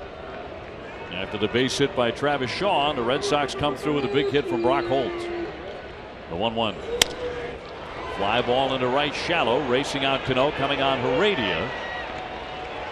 2 down. Ziegler getting ready to work in the 11th inning. So Ziegler probably ends up being the closer again tonight. He's been in that role before. He has been up at least once earlier tonight. If he can lock it up, he'd take the save, and Kimbrel would get the win. And very well earned. Oh. Long way to go yet, though. Bogarts to get in. He is 2 for 5, 2 singles tonight. Red Sox have out-hit Seattle 13-6. The closers hate wins too, because over the course of the season, when you look at the guy's numbers and you see wins next to your closer's name, people just assume you blew the save, but then your team came back to win the game. That's not the case tonight. Breaking ball dips down low, 1-0 on Xander Bogaerts.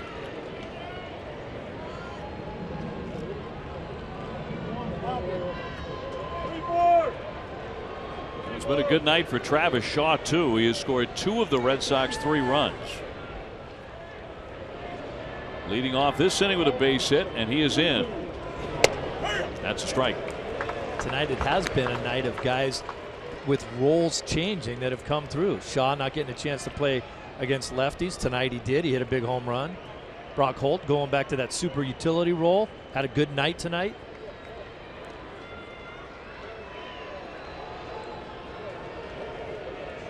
Holt at first base.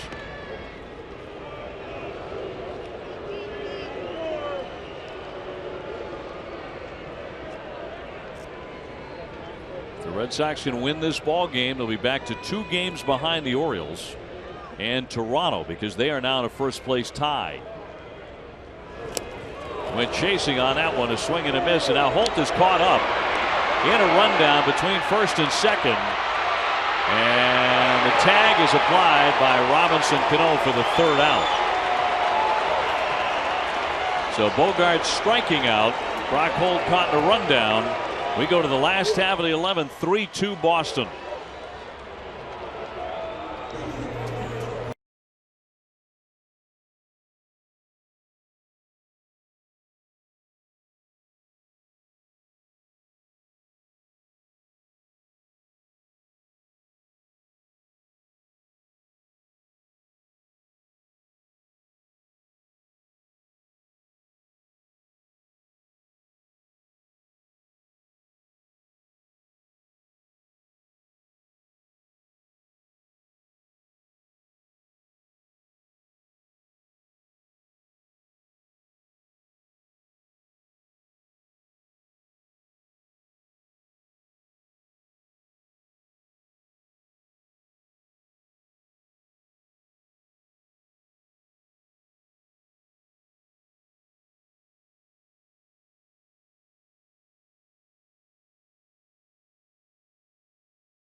Two lead here in the last half of the 11th inning. Bob's Discount Furniture is going to bat for the Jimmy Fund again this year. Bob will donate $1,000 to the Jimmy Fund for every game saved this season. Everybody saves at Bob's, the only choice for untouchable furniture value. Available in store or at mybobs.com. And here comes Ziegler out of the bullpen, trying to lock this one up. As he looks for the save, he'll get the bottom 3 in their batting order here in the last of the 11th. Ziegler's a guy who's very effective when he stays down around the knees. He does not throw hard, so if he gets up in the zone mid-thigh, he becomes a lot more hittable. Now, Ziegler was the man who was on the mound in game 1 of this road trip. As Zunino gets in, and he will take one down low for ball 1. The Red Sox gave away a game in Anaheim, but David Price on the mound. Pitched brilliantly for the first 8 innings. Here comes the 1-0 pitch. That's a called strike. That's where he lives. Zunino in this one 0 for 3 with 2 strikeouts. Check swing. They appeal, but no swing, says Estabrook. And it's 2-1. Just nothing easy with the 2016 Red Sox. And Another one-run game here. Here comes the 2-1 pitch. Now 3-1. And the Los Angeles Dodgers are sitting at home smiling, knowing that this game's in extra innings, and the Red Sox still have to travel all night. Well, they had to travel from Colorado, but that was earlier today. And that's going to be down and away ball four, so he walks the leadoff man in the bottom of the 11th.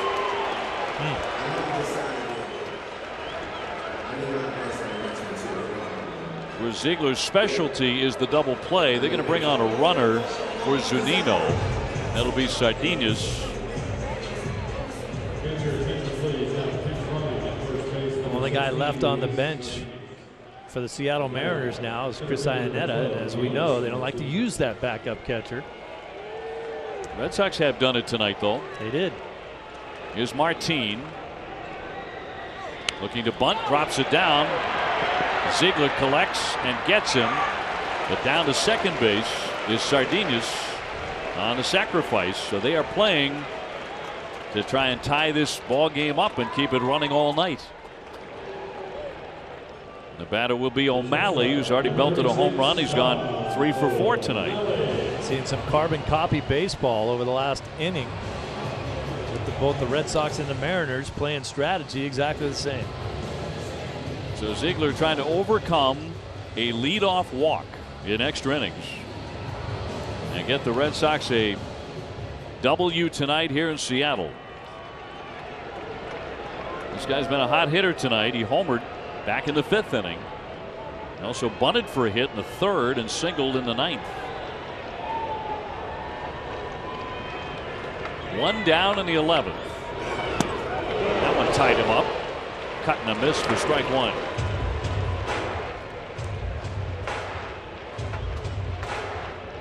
This is a kid playing for his hometown team after signing as a minor league free agent 2 different times by other organizations.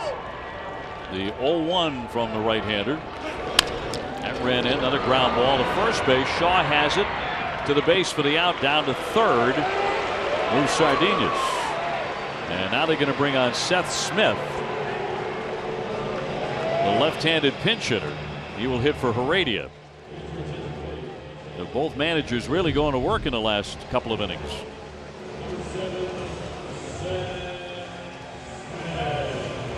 So 2 down in the 11th inning.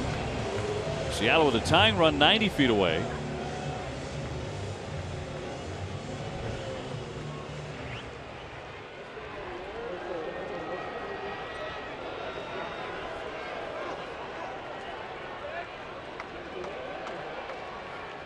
Smith 0 for 5, 2 strikeouts lifetime against the Submariner. And Smith to climb in. Red Sox trying to grab a victory here tonight in extra innings. First pitch will dip low for ball 1.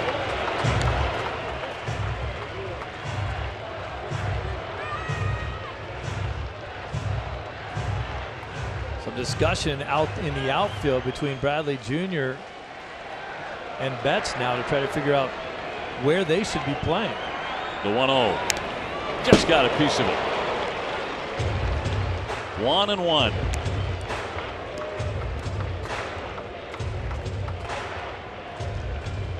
Red Sox 3, Seattle 2 in the 11th. Very hard to pick up if you're a right-handed hitter. Not so bad if you're a lefty. Good late movement to have that ball skip under the bat. 1-1. Fouled again. One more strike to get. And the Red Sox can claim a win here and a split of the series. Obie, I think the conversation out there in the outfield between Betts and Bradley, I think Betts wants to play closer to the line and he wants to bring Bradley with him. I think he feels like anything that Smith hits, because Ziegler doesn't throw that hard, is going to be pulled. And he wants to cover more ground between the two of them. Now the Red Sox stack a 3-man shift on the right side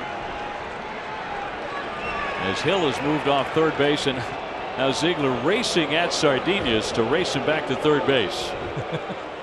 That would be a great way to end it. Ziegler tackling Sardinus over there on the third baseline for the third out.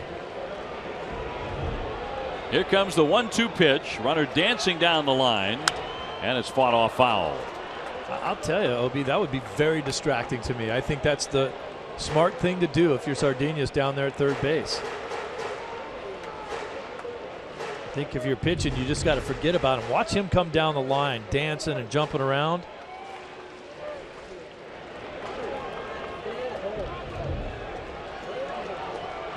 Two men out, a runner at third, and a 1-2 to Smith. Down low, stopped by Leon.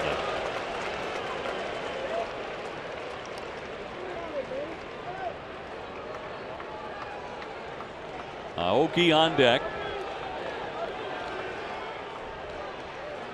He's got so much room to play down there. You could get such a huge lead.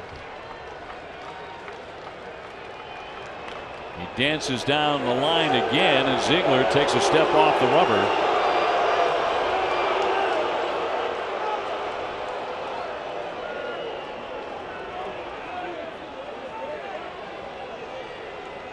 Two balls, two strikes on Smith, the pinch hitter. Bogaerts has taken a few more steps towards third base to pay a little more attention. Here it comes. 3-2.